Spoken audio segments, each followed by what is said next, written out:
ਸਤਿ ਸ੍ਰੀ ਅਕਾਲ। ਤੁਸੀਂ ਵੇਖ ਰਹੇ ਹੋ ਪੰਜਾਬ ਮਿਲ USA TV। ਪੰਜਾਬ ਚਰਚਾ ਦੇ ਵਿੱਚ ਸਵਾਗਤ। ਮੈਂ ਹਾਂ ਸੰਜੀਵ ਯਸ਼ ਖੰਨਾ। ਪਹਿਲਾ ਹਫਤਾ ਬੀਤਣ ਤੇ ਆ ਗਿਆ ਨਵੇਂ ਸਾਲ ਦਾ, ਸਨ 2024 ਦਾ। ਸਮੱਸਿਆਵਾਂ ਨਾਲ ਜੂਝਦੀ ਹੋਈ ਜ਼ਿੰਦਗੀ ਅੱਗੇ ਵੱਧਦੀ ਪਈ ਹੈ। ਵੱਖ-ਵੱਖ ਦੇਸ਼ਾਂ ਦੀਆਂ ਆਪਣੀਆਂ ਸਮੱਸਿਆਵਾਂ ਨੇ ਤੇ ਵੱਖ-ਵੱਖ ਦੇਸ਼ਾਂ ਦੇ ਲੋਕ ਆਪਣੇ ਤਰੀਕੇ ਨਾਲ ਉਹਨਾਂ ਸਮੱਸਿਆਵਾਂ ਨਾਲ ਨਜਿੱਠਦੇ ਪਏ ਨੇ। ਚਾਹੇ ਉਹ ਸਮੱਸਿਆਵਾਂ ਰਾਜਨੀਤਿਕ ਹੋਣ, ਚਾਹੇ ਆਰਥਿਕ ਹੋਣ, ਚਾਹੇ ਸਮਾਜਿਕ ਹੋਣ, ਤੇ ਕੁਝ ਇੱਕ ਦੇਸ਼ਾਂ ਦੇ ਵਿੱਚ ਧਾਰਮਿਕ ਸਮੱਸਿਆਵਾਂ ਵੀ ਮੌਜੂਦ ਨੇ। ਦੇਖਿਆ ਜਾਵੇ ਤੇ ਇਹ ਸਾਰੀਆਂ ਸਮੱਸਿਆਵਾਂ ਵੋਟ ਬੈਂਕ ਦਾ ਆਧਾਰ ਬਣਦੀਆਂ ਨੇ ਕਿਸੇ ਵੀ ਦੇਸ਼ ਦੇ ਵਿੱਚ। ਇਸ ਨੂੰ ਹੀ ਆਧਾਰ ਬਣਾ ਕੇ ਵੱਖ-ਵੱਖ ਪੋਲੀਟੀਕਲ ਪਾਰਟੀਜ਼, ਵੱਖ-ਵੱਖ ਪੋਲੀਟੀਕਲ ਲੀਡਰਸ ਆਪਣੀਆਂ ਕੈਂਪੇਨਸ ਸ਼ੁਰੂ ਕਰਦੇ ਨੇ, ਜੋ ਇਲੈਕਸ਼ਨਸ ਨੂੰ ਮੁੱਖ ਰੱਖ ਕੇ ਉਹਨਾਂ ਨੇ ਸਾਰੀਆਂ ਡਿਜ਼ਾਈਨ ਕੀਤੀਆਂ ਹੁੰਦੀਆਂ ਨੇ। ਸੋ ਪੂਰੀ ਦੁਨੀਆ ਦੇ ਵਿੱਚ ਕੀ ਵਾਪਰ ਰਿਹਾ ਹੈ ਤੇ ਸਾਡੇ ਭਾਰਤ ਦੇ ਵਿੱਚ ਕੀ ਵਾਪਰ ਰਿਹਾ ਹੈ ਤੇ ਸਾਡੇ ਪੰਜਾਬ ਸੂਬੇ ਦੇ ਵਿੱਚ ਕੀ ਵਾਪਰ ਰਿਹਾ ਹੈ, ਇਹਨਾਂ तमाम ਗੱਲਾਂ ਦੇ ਉੱਤੇ ਚਰਚਾ ਕਰਨ ਵਾਸਤੇ ਮੇਰੇ ਨਾਲ ਸਟੂਡੀਓਜ਼ ਦੇ ਵਿੱਚ ਮੌਜੂਦ ਨੇ political analyst Vinay Kumar ji. Welcome to Punjab ਚਰਚਾ ਵਿਨੇ ਜੀ। Morning sir. ਸੋ ਮੈਂ ਸਾਰੇ ਸ਼ਰੋਤਾਗਣਾਂ ਨੂੰ ਅੱਜ ਇਸ ਸੰਡੇ ਦੀ ਮਾਰਨਿੰਗ 'ਚ ਮੈਂ ਆਪਣੀ ਸਤਿ ਸ਼੍ਰੀ ਅਕਾਲ ਔਰ ਗੁੱਡ ਮਾਰਨਿੰਗ ਭੇਜ ਰਿਹਾ। ਵੈਲਕਮ ਆਲ ਜੀ। ਸੋ ਦੋ ਯੁੱਧ ਜੋ 2023 'ਚ ਛਿੜੇ ਤੇ ਸਟਿਲ ਚੱਲਦੇ ਪਏ ਨੇ। ਯੂਕਰੇਨ ਦਾ ਵਾਰ ਰਸ਼ੀਆ ਦੇ ਨਾਲ, ਸੋ ਇੱਧਰ ਹੈ ਫਿਲਿਸਤੀਨ ਦਾ ਔਰ ਇਜ਼ਰਾਈਲ ਦਾ ਮਸਲਾ। ਸੋ ਇਹ ਦੋਵਾਂ ਦੀ ਬਰੀਫਿੰਗ ਤੁਹਾਡੇ ਕੋਲੋਂ ਚਾਹਾਂਗਾ ਔਰ ਫੋਕਸ ਅਸੀਂ ਰੱਖਾਂਗੇ ਕਿ ਇਹਦੇ ਵਿੱਚ ਅਮਰੀਕਾ ਦਾ ਰੋਲ ਕੀ ਆ ਬੀਇੰਗ ਅ ਸੁਪਰ ਪਾਵਰ। ਹਾਲਾਂਕਿ ਯੂਨਾਈਟਿਡ ਨੇਸ਼ਨ ਸਿਕਿਉਰਿਟੀ ਕੌਂਸਲ ਦੇ ਵਿੱਚ ਜੋ ਵੀ ਮਤੇ ਪਾਸ ਹੋਏ ਨੇ, ਯੁੱਧ ਵਿਰਾਮ ਦੇ ਪਤੇ ਸਾਰੇ ਪਾਸ ਹੋਏ ਨੇ, ਹਿਊਮਨ ਰਾਈਟਸ ਦੇ ਮਤੇ ਸਾਰੇ ਪਾਸ ਹੋਏ ਨੇ, ਪਰ ਫਿਰ ਵੀ ਯੁੱਧ ਚੱਲ ਰਿਹਾ ਹੈ, ਆਮ ਜ਼ਿੰਦਗੀ ਦਾ ਨੁਕਸਾਨ ਹੋ ਰਿਹਾ ਹੈ। ਵਿਨੇ ਜੀ, ਜਿੱਥੋਂ ਤੱਕ ਸਰ ਦੋ ਯੁੱਧ ਦੀ ਗੱਲ ਕਰ ਰਹੇ ਆਪਾਂ, ਮੈਂ ਆਈ ਡੂ ਐਗਰੀ ਕਿ ਇਹ ਜਿਹੜੇ ਦੋ ਯੁੱਧ ਨੇ ਇਹਨਾਂ ਨਾਲ ਪੂਰੀ ਦੁਨੀਆ ਜਿਹੜੀ ਹੈ ਉਹ ਡਿਸਟਰਬ ਹੈ। ਔਰ ਮੈਂ ਜੇ ਯੂਨਾਈਟਿਡ ਨੇਸ਼ਨਸ ਦੇ ਸਟੈਂਸ ਨੂੰ ਕਲੀਅਰ ਕਰਨਾ ਚਾਹਾਂ ਤਾਂ ਜਦੋਂ ਹੀ ਯੂਨਾਈਟਿਡ ਨੇਸ਼ਨਸ ਬਣੀ ਸੀ ਲੀਗ ਆਫ ਨੇਸ਼ਨਸ ਤੋਂ ਬਾਅਦ, ਤਾਂ ਇਹਨੂੰ ਸਭ ਕੁਝ ਦੇ ਦਿੱਤਾ ਗਿਆ ਸੀ, ਬਟ ਅਸੀਂ ਕਹਿੰਦੇ ਹਾਂ ਕਿ it lacked teeth of venom that could make things okay। ਇਹਦੇ ਕੋਲ ਉਹ ਸ਼ਕਤੀ ਨਹੀਂ ਹੈ। ਜੇਕਰ ਇਹ ਸ਼ਕਤੀ ਵੀ ਅਸੀਂ ਯੂਨਾਈਟਿਡ ਨੇਸ਼ਨ ਨੂੰ ਦਿੰਦੇ ਤੇ ਮੈਨੂੰ ਲੱਗਦਾ ਕਿ ਸੈਕੰਡ ਵਰਲਡ ਵਾਰ ਤੋਂ ਬਾਅਦ ਦੁਨੀਆ 'ਚ ਕਿਤੇ ਵੀ ਮੁਲਕਾਂ ਵਿੱਚ ਜੰਗ ਨਹੀਂ ਸੀ ਹੋਣੀ। ਸੋ ਸਭ ਤੋਂ ਵੱਡਾ ਡਰਾਬੈਕ ਜਿਹੜਾ ਹੈ ਉਹ ਯੂਨਾਈਟਿਡ ਨੇਸ਼ਨਸ ਦਾ ਇਹੀ ਹੈ ਕਿ ਇਹ ਜਿੰਨੀ ਇਫੈਕਟਿਵਲੀ ਇੰਟਰਨੈਸ਼ਨਲ ਲਾਅ ਨੂੰ ਇੰਪਲੀਮੈਂਟ ਕਰਨਾ ਚਾਹੁੰਦੀ ਹੈ ਜਾਂ ਇਹਦੇ ਗੱਲਾਂ ਨੂੰ ਮੰਨਿਆ ਜਾਣਾ ਚਾਹੀਦਾ ਹੈ, ਉਹ ਅੱਜ ਤੱਕ ਜਦੋਂ ਦੀ ਯੂਨਾਈਟਿਡ ਨੇਸ਼ਨ 24 ਅਕਤੂਬਰ 1945 ਤੋਂ ਬਾਅਦ ਬਣੀ ਹੈ, ਇਹਦੇ ਕੋਲ ਉਹ ਸ਼ਕਤੀ ਬਿਲਕੁਲ ਨਹੀਂ ਆਈ। ਔਰ ਇਸੇ ਕਰਕੇ ਕਿ ਇਸ ਦੇ ਬਾਵਜੂਦ ਹੋਣ ਦੇ ਬਾਵਜੂਦ, ਇਹਦੇ ਰੈਜ਼ੋਲੂਸ਼ਨਸ ਹੋਣ ਦੇ ਬਾਵਜੂਦ, ਸਿਕਿਉਰਿਟੀ ਕਾਉਂਸਲ ਹੋਣ ਦੇ ਬਾਵਜੂਦ, ਜਨਰਲ ਅਸੈਂਬਲੀ ਹੋਣ ਦੇ ਬਾਵਜੂਦ ਔਰ UN United nation piece keeping forces ਨੂੰ ਵੀ ਇੰਪਲੀਮੈਂਟ ਕਰਨ ਤੋਂ ਬਾਅਦ ਅਸੀਂ ਯੁੱਧ ਨੂੰ ਨਹੀਂ ਰੋਕ ਸਕਦੇ। ਵਿਸ਼ਵ ਵਿੱਚ ਜਿਹੜੀ ਸਰਦਾਰੀ ਹੈ ਉਹ ਕੁਝ ਇੱਕ ਮੁਲਕਾਂ ਦੀ ਹੈ, ਔਰ ਉਹਨਾਂ ਵਿੱਚੋਂ ਇਹ ਮੁਲਕ ਜਿਹੜੇ ਨੇ, ਜਿਹੜੇ 5 ਸਾਡੇ ਕੋਲ ਪਰਮਾਨੈਂਟ ਮੈਂਬਰ ਨੇ ਉਹ ਨੇ, ਔਰ ਉਹਨਾਂ ਦਾ ਸਰਤਾਜ ਜਿਹੜਾ ਹੈ ਉਹ ਅਮਰੀਕਾ ਜੀ। ਦੁਨੀਆ ਵਿੱਚ ਯੁੱਧ ਕਿਤੇ ਵੀ ਹੋਏ, direct and indirect involvement of America is there. ਕੱਲ ਰਾਤ ਦੀਆਂ ਜਿਹੜੀਆਂ ਖਬਰਾਂ ਆ ਰਹੀਆਂ ਨੇ ਉਹਦੇ ਵਿੱਚ ਇੱਕ ਬੜੀ ਗੱਲ ਸਪਸ਼ਟ ਕਰ ਦਿੱਤੀ ਗਈ ਹੈ ਕਿ ਬਾਈਡਨ ਗਵਰਨਮੈਂਟ ਜਿਹੜੀ ਹੈ ਉਹ ਵਿਡਰਾ ਕਰ ਗਈ ਹੈ ਕਿ ਅਸੀਂ ਹੁਣ ਅੱਗੇ ਤੁਹਾਡਾ ਸਾਥ ਜਿਹੜੇ ਮਤਲਬ ਪ੍ਰੋ ਯੂਕਰੇਨ ਹੈ ਉਹਨਾਂ ਦਾ ਨਹੀਂ ਦੇ ਸਕਦੇ। ਲੇਕਿਨ ਉਹਦੇ ਉਲਟ ਜਿਹੜੀ ਆਪਣੇ ਪੁਤਿਨ ਜੀ ਨੇ, ਆਪਣੇ ਰਸ਼ੀਅਨ ਪ੍ਰੀਮੀਅਰ, ਉਹਨਾਂ ਨੇ ਜਿਹੜਾ ਜੰਗ ਹੈ ਉਸ ਨੂੰ ਇੱਕ ਬੜਾ ਹੀ ਭਿਆਨਕ ਰੂਪ ਦੇ ਦਿੱਤਾ ਹੈ। ਪ੍ਰੈਸ਼ਰ ਪੂਰਾ ਜ਼ਿਆਦਾ ਹੈ। ਹੁਣ ਕਿਸੇ ਵੀ ਵੇਲੇ ਯੂਕਰੇਨ ਜਿਹੜਾ ਹੈ ਉਹ ਆਪਣੇ ਹਥਿਆਰ ਸੁੱਟ ਸਕਦਾ ਹੈ। ਸਿਰਫ ਹੰਗਰੀ ਜਿਹੜਾ ਹੈ ਉਹ ਯੂਰਪੀ ਯੂਨੀਅਨ ਦੇ ਵਿੱਚੋਂ ਇਹਨਾਂ ਦਾ ਸਾਥ ਦੇ ਰਿਹਾ ਹੈ, ਬਾਕੀ ਅਜੇ ਜਿਹੜੇ ਨੇ ਯੂਨਾਈਟਿਡ ਨੇ, ਲੇਕਿਨ ਨੈਟੋ ਕੰਟਰੀਜ਼ ਜਿਹੜੇ ਨੇ ਉਹਨਾਂ ਦੀ ਪੋਜੀਸ਼ਨ ਜਿਹੜੀ ਹੈ ਬਹੁਤ ਨਾਜ਼ੁਕ ਹੋ ਗਈ ਹੈ। ਔਰ ਇਹਦਾ ਹੀ ਪ੍ਰਭਾਵ ਇਜ਼ਰਾਈਲ ਔਰ ਫਲਸਤੀਨ ਤੇ ਪੈ ਰਿਹਾ ਹੈ, ਕਿਉਂਕਿ ਉੱਥੇ ਵੀ ਇਨਵੋਲਵਮੈਂਟ ਜਿਹੜੀ ਹੈ ਇਹਨਾਂ ਦੋਵਾਂ ਮੁਲਕਾਂ ਦੀ ਹੈ। ਦੇਖਣ ਵਿੱਚ ਇੱਕ ਆਮ ਆਦਮੀ ਨੂੰ ਲੱਗਦਾ ਹੈ ਕਿ ਜਿਹੜੀ ਜੰਗ ਪੈਲਸਟਾਈਨ ਔਰ ਇਜ਼ਰਾਈਲ ਦੇ ਵਿੱਚ ਹੈ ਇਹਨਾਂ ਦੋਵਾਂ ਮੁਲਕਾਂ ਵਿੱਚ ਹੈ। ਇਹਨਾਂ ਦੇ ਆਪਣੇ ਕੋਈ ਧਰਮ ਦੀ ਵਾਰ ਹੈ, ਇਹਨਾਂ ਦੀ ਕੋਈ ਲੈਂਡ ਦੀ ਵਾਰ ਹੈ, ਲੇਕਿਨ ਪਿੱਛੇ ਜਿਹੜੀਆਂ ਫੋਰਸਿਸ ਨੇ ਉਹ ਦੁਨੀਆ ਵਿੱਚ ਮੈਂ ਸਪਸ਼ਟ ਕਰ ਦੇਣਾ ਚਾਹੁੰਦਾ ਹਾਂ ਕਿ they are being played ਬਾय Russia and America. ਔਰ ਜਦੋਂ ਇਹਨਾਂ ਦੇ ਮਨ ਵਿੱਚ ਗੱਲ ਆਊਗੀ ਕਿ ਅਸੀਂ ਵਾਕਈ ਹੀ ਇਹ ਯੁੱਧ ਵਿਰਾਮ ਕਰਨਾ ਚਾਹੁੰਦੇ ਹਾਂ, ਅਸੀਂ ਇਹਨੂੰ ਖਤਮ ਕਰਨਾ ਚਾਹੁੰਦੇ ਹਾਂ, ਤਾਂ ਇਹ ਤਾਂ ਹੀ ਮੁੱਕਣਾ ਹੈ मैं पहलों भी ਇਹਦੀ एग्जांपल ਤੁਹਾਨੂੰ ਦੇ ਚੁੱਕਾ ਹਾਂ ਕਿ ਵੀਅਤਨਾਮ ਬਹੁਤ ਇੱਕ ਛੋਟੀ ਜਿਹੀ ਕੰਟਰੀ ਹੈ, but when it was war on war with America, so America ਨੇ ਅਨਐਥੀਕਲ ਮੀਨਸ ਯੂਜ਼ ਕਰਕੇ ਉਸ ਵਾਰ ਨੂੰ ਜਿੱਤਣ ਦੀ ਕੋਸ਼ਿਸ਼ ਕੀਤੀ ਸੀ। ਲੇਕਿਨ 2 ਸਾਲ ਹੋਣ ਲੱਗੇ ਨੇ ਯੂਕਰੇਨ ਯੁੱਧ ਨੂੰ, ਠੀਕ ਹੈ ਜੀ, ਲੇਕਿਨ ਉਹਨੇ ਅਜੇ ਤੱਕ ਹਾਰ ਨਹੀਂ ਮੰਨੀ। ਇੱਕ ਪਾਸੇ ਦੁਨੀਆ ਦੀ ਐਡੀ ਵੱਡੀ ਸ਼ਕਤੀ ਔਰ ਦੂਜੇ ਪਾਸੇ ਯੂਕਰੇਨ। ਲਾਤਵੀਆ ਨੇ ਵੀ ਰਾਤੀ ਆਪਣਾ ਸਟੈਂਸ ਜਿਹੜਾ ਵਾ ਉਹ ਕਲੀਅਰ ਕਰ ਦਿੱਤਾ ਹੈ। ਅਸਲ ਵਿੱਚ ਇਹ ਉਹ ਮੁਲਕ ਨੇ ਜਿਹੜੇ 1999 ਵਿੱਚ ਜਦੋਂ ਰਸ਼ੀਆ ਖਤਮ ਹੋਇਆ ਸੀ ਤੇ 12 ਬਾਲਟਿਕ ਸਟੇਟਸ ਨਿਕਲ ਕੇ ਗਏ ਸੀ। once Ukraine was also the part of USSR. Now this is CIS, Commonwealth of Independent States, ਜਿਹਨੂੰ ਆਪਾਂ ਰਸ਼ੀਆ ਕਹਿੰਦੇ ਆ। ਲੇਕਿਨ ਰਸ਼ੀਆ ਕੋਲ ਪਾਵਰ ਉਨੀ ਹੈ। ਜੇ ਆਪਾਂ ਪੂਰਾ ਵਰਲਡ ਸਿਨੈਰੀਓ ਦੇਖਦੇ ਹਾਂ ਤਾਂ ਹਰ ਕੰਟਰੀ ਇਹ ਚਾਹੁੰਦਾ ਹੈ ਕਿ ਮੈਂ ਆਪਣੇ ਦਬਦਬੇ ਥੱਲੇ ਕਿੰਨੇ ਮੁਲਕ ਲਿਆ ਸਕਦਾ ਹਾਂ, ਤੇ ਜਿਹੜਾ ਮੁਲਕ ਮੇਰੇ ਵੱਲ ਥੋੜੀ ਜੀ ਔਖੀ ਜੀ ਜਾਂ ਟੇਢੀ ਨਜ਼ਰ ਨਾਲ ਦੇਖਦਾ ਹੈ, ਮੈਂ ਉਹਨੂੰ ਵਿਸ਼ਵ ਸੀਨ ਉੱਤੇ ਆਪਣਾ ਪ੍ਰਤੀਦਵੰਦੀ ਮਨਜ਼ੂਰ ਨਹੀਂ ਕਰ ਸਕਦਾ। ਇਹ ਦੋ ਯੁੱਧ ਦੀ ਇਸ ਵੇਲੇ ਦੁਨੀਆ ਵਿੱਚ ਤਸਵੀਰ ਬਣੀ ਹੋਈ ਹੈ। ਸ਼ਿਓਰ, ਜੋ ਇੰਟਰਨੈਸ਼ਨਲ ਲੌਬੀ ਹੈ ਜਿਹਨੂੰ ਅਸੀਂ ਕਹਿੰਦੇ ਹਾਂ ਡੀਪ ਸਟੇਟ, ਉਹਨੂੰ ਜਦੋਂ ਤੱਕ ਇਹਨਾਂ ਦੋਵਾਂ ਯੁੱਧਾਂ ਦੇ ਵਿੱਚ ਫਾਇਦਾ ਨਜ਼ਰ ਆਏਗਾ ਕੰਟੀਨਿਊ ਕਰਨਗੇ, ਕਿਉਂਕਿ ਉਹਨਾਂ ਵਾਸਤੇ ਇਹ ਹੈ ਕਿ ਕਿੱਦਾਂ ਇਸ ਸਿਚੁਏਸ਼ਨ ਨੂੰ ਐਨਕੈਸ਼ ਕਰ ਸਕਦੇ ਨੇ ਆਪਣੇ ਫੇਵਰ ਦੇ ਵਿੱਚ। ਆਫ ਕੋਰਸ ਬਿਜ਼ਨਸ ਉਹਨਾਂ ਦਾ ਹਮੇਸ਼ਾ ਮੋਟਿਵ ਰਿਹਾ ਹੈ। ਸੋ ਆਪਾਂ ਹੁਣ ਇੰਡੀਆ ਦੇ ਉੱਤੇ ਆਈਏ। ਦੇਖਿਆ ਇਹ ਜਾ ਰਿਹਾ ਕਿ ਇੱਕ ਬਹੁਤ ਵੱਡਾ ਇਸ ਵਕਤ ਸਿਨੈਰੀਓ ਪੂਰੀ ਦੁਨੀਆ ਦੇ ਵਿੱਚ ਬਣਦਾ ਪਿਆ। ਕੈਨੇਡਾ ਦੇ ਵਿੱਚ ਵੀ 2024 ਦੇ ਵਿੱਚ ਇਲੈਕਸ਼ਨਸ ਨੇ, ਅਮਰੀਕਾ ਦੇ ਵਿੱਚ ਵੀ 2024 ਦੇ ਵਿੱਚ ਇਲੈਕਸ਼ਨਸ ਨੇ, ਰਸ਼ੀਆ ਦੇ ਵਿੱਚ ਪੁਤਿਨ ਸਾਹਿਬ ਨੇ ਵੀ ਨੋਮੀਨੇਸ਼ਨ ਭਰ ਦਿੱਤਾ ਹੈ। ਉੱਥੇ ਤੇ ਆਪਾਂ ਨੂੰ ਪਤਾ ਹੀ ਹੈ ਡਿਕਲੇਅਰ ਹੀ ਹੈਗੇ ਨੇ ਪੁਤਿਨ ਸਾਹਿਬ। ਬਾਕੀ ਅਮਰੀਕਾ ਦੇ ਵਿੱਚ ਕੌਣ ਆਉਣਗੇ ਹਜੇ ਪਤਾ ਨਹੀਂ। ਕੈਨੇਡਾ ਦੀ ਸਿਚੁਏਸ਼ਨ ਬਾਰੇ ਕਲੀਅਰ ਨਹੀਂ, ਭਾਰਤ ਦੀ ਸਿਚੁਏਸ਼ਨ ਬਾਰੇ ਕਲੀਅਰ ਨਹੀਂ। ਆਪਾਂ 2024 ਦੀਆਂ ਇਲੈਕਸ਼ਨਸ ਇੰਡੀਆ ਦੇ ਉੱਤੇ ਆਈਏ। ਸੋ ਇਹਦੇ 'ਚ ਗੱਠ ਜੋੜ ਜਿਹੜੇ ਬਣਦੇ ਪਏ ਨੇ, ਲੱਗਦਾ ਇਹ ਪਿਆ ਕਿ ਇੰਨਾ ਮਜ਼ਬੂਤ ਨਹੀਂ ਹੋ ਰਿਹਾ ਟੀਮ ਇੰਡੀਆ ਦਾ ਗੱਠ ਜੋੜ ਕੇ ਉਹ ਟੀਮ NDA ਨੂੰ ਚੁਣੌਤੀ ਦੇ ਸਕੇ ਸਨ 2024 ਦੀਆਂ ਇਲੈਕਸ਼ਨਸ ਦੇ ਵਿੱਚ। ਇੱਕ ਬਰੀਫ ਜੀ ਤੁਹਾਡੇ ਕੋਲੋਂ ਸਟੇਟਮੈਂਟ ਚਾਹਾਂਗਾ ਕਿ ਇਸ ਵਕਤ ਇਹ ਕੀ ਸਮੀਕਰਨ ਪੋਲੀਟੀਕਲ ਬਣਿਆ ਹੋਇਆ ਹੈ ਭਾਰਤ ਦੇ ਅੰਦਰ ਇਹ ਦੋਵਾਂ ਖਿਡਾਰੀਆਂ ਦਾ। ਦੇਖੋ, ਕੈਨੇਡਾ ਇੱਕ ਐਸਾ ਕੰਟਰੀ ਹੈ ਉਸ ਦਵੀਪ ਵਿੱਚ ਜਿਹੜਾ ਕਿ ਇਸ ਵੇਲੇ ਗਰੋਇੰਗ ਹੈ, ਔਰ ਕੋਈ ਵੀ ਜਿਹੜਾ ਮੁਲਕ ਹੈ ਉਹ ਇਹ ਨਹੀਂ ਚਾਹੁੰਦਾ ਕਿ ਮੇਰੀ ਜਿਹੜੀ ਨੈਸ਼ਨਲ ਗਰੋਥ ਹੈ ਉਹਨੂੰ ਕੋਈ ਚੈਲੰਜ ਆਵੇ।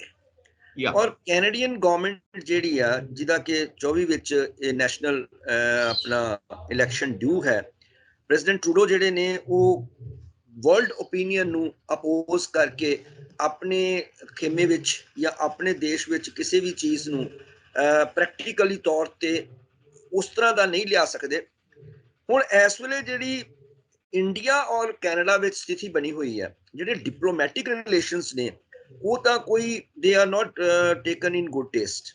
ਲੇਕਿਨ ਜਿਹੜੀ ਬੱਚਿਆਂ ਦੀ ਆਵਾਜਾਈ ਹੈ, ਜਿਹੜੀ ਉਹਨਾਂ ਦੀ ਗਰੋਥ ਦਾ ਇੱਕ ਬਹੁਤ ਵੱਡਾ ਬੇਸ ਹੈ, ਮੈਂ ਖੁਦ ਇਸ ਚੀਜ਼ ਨੂੰ ਡੀਲ ਕਰਦਾ ਹਾਂ। ਔਰ ਮੈਂ ਤੁਹਾਨੂੰ ਦੱਸ ਸਕਦਾ ਹਾਂ ਕਿ 23 ਵਿੱਚ ਜਦੋਂ ਰੌਲਾ ਪਿਆ ਹੈ, ਮਿਡ 23 ਵਿੱਚ, ਲੇਕਿਨ ਉਸ ਤੋਂ ਬਾਅਦ ਅੱਜ ਕੱਲ੍ਹ ਜਿਹੜੀ ਬੱਚਿਆਂ ਦੀ ਐਕਸੋਡਸ ਹੈ ਉਹਦੇ ਤੋਂ ਕੋਈ ਪ੍ਰਭਾਵ ਨਹੀਂ ਪਿਆ। ਰਾਦਰ ਕੈਨੇਡਾ ਨੇ ਆਪਣੀ ਫੀ ਜਿਹੜੀ ਹੈ ਬੱਚੇ ਦੇ ਖਾਤੇ 'ਚ ਉੱਥੇ ਜਾ ਕੇ ਜਮ੍ਹਾਂ ਹੁੰਦੀ ਹੈ ਉਸ ਨੂੰ ਡਬਲ ਕਰ ਦਿੱਤਾ ਹੈ। GCI ਜਿਹੜੀ ਸੀਗੀ ਉਹ ਪਹਿਲੋਂ ਜਿਹੜੀ ਕੋਈ 6-7 ਲੱਖ ਸੀ ਉਹ 12-13 ਲੱਖ ਦੇ ਵਿੱਚ ਚਲੇ ਗਈ ਹੈ। But despite the increase in fee and the relations at diplomatic level ਔਰ ਕੰਟਰੀਜ਼ ਦੇ ਅੰਦਰੂਨੀ ਰੂਪ ਵਿੱਚ, ਕਿਉਂਕਿ ਦੋਵੇਂ ਹੀ ਮੁਲਕ ਜਿਹੜੇ ਨੇ ਉਹ ਇਸ 2024 ਵਿੱਚ ਨੈਸ਼ਨਲ ਇਲੈਕਸ਼ਨ ਫੇਸ ਕਰਨ ਵਾਲੇ ਹਨ, ਔਰ ਕੋਈ ਵੀ ਰੂਲਿੰਗ ਪਾਰਟੀ ਜਿਹੜੀ ਹੈ ਉਹ ਆਮ ਆਦਮੀ ਨੂੰ ਤੰਗ ਕਰਕੇ ਇਲੈਕਸ਼ਨ ਦੇ ਫਰੰਟ ਤੇ ਨਹੀਂ ਜਾ ਸਕਦੀ।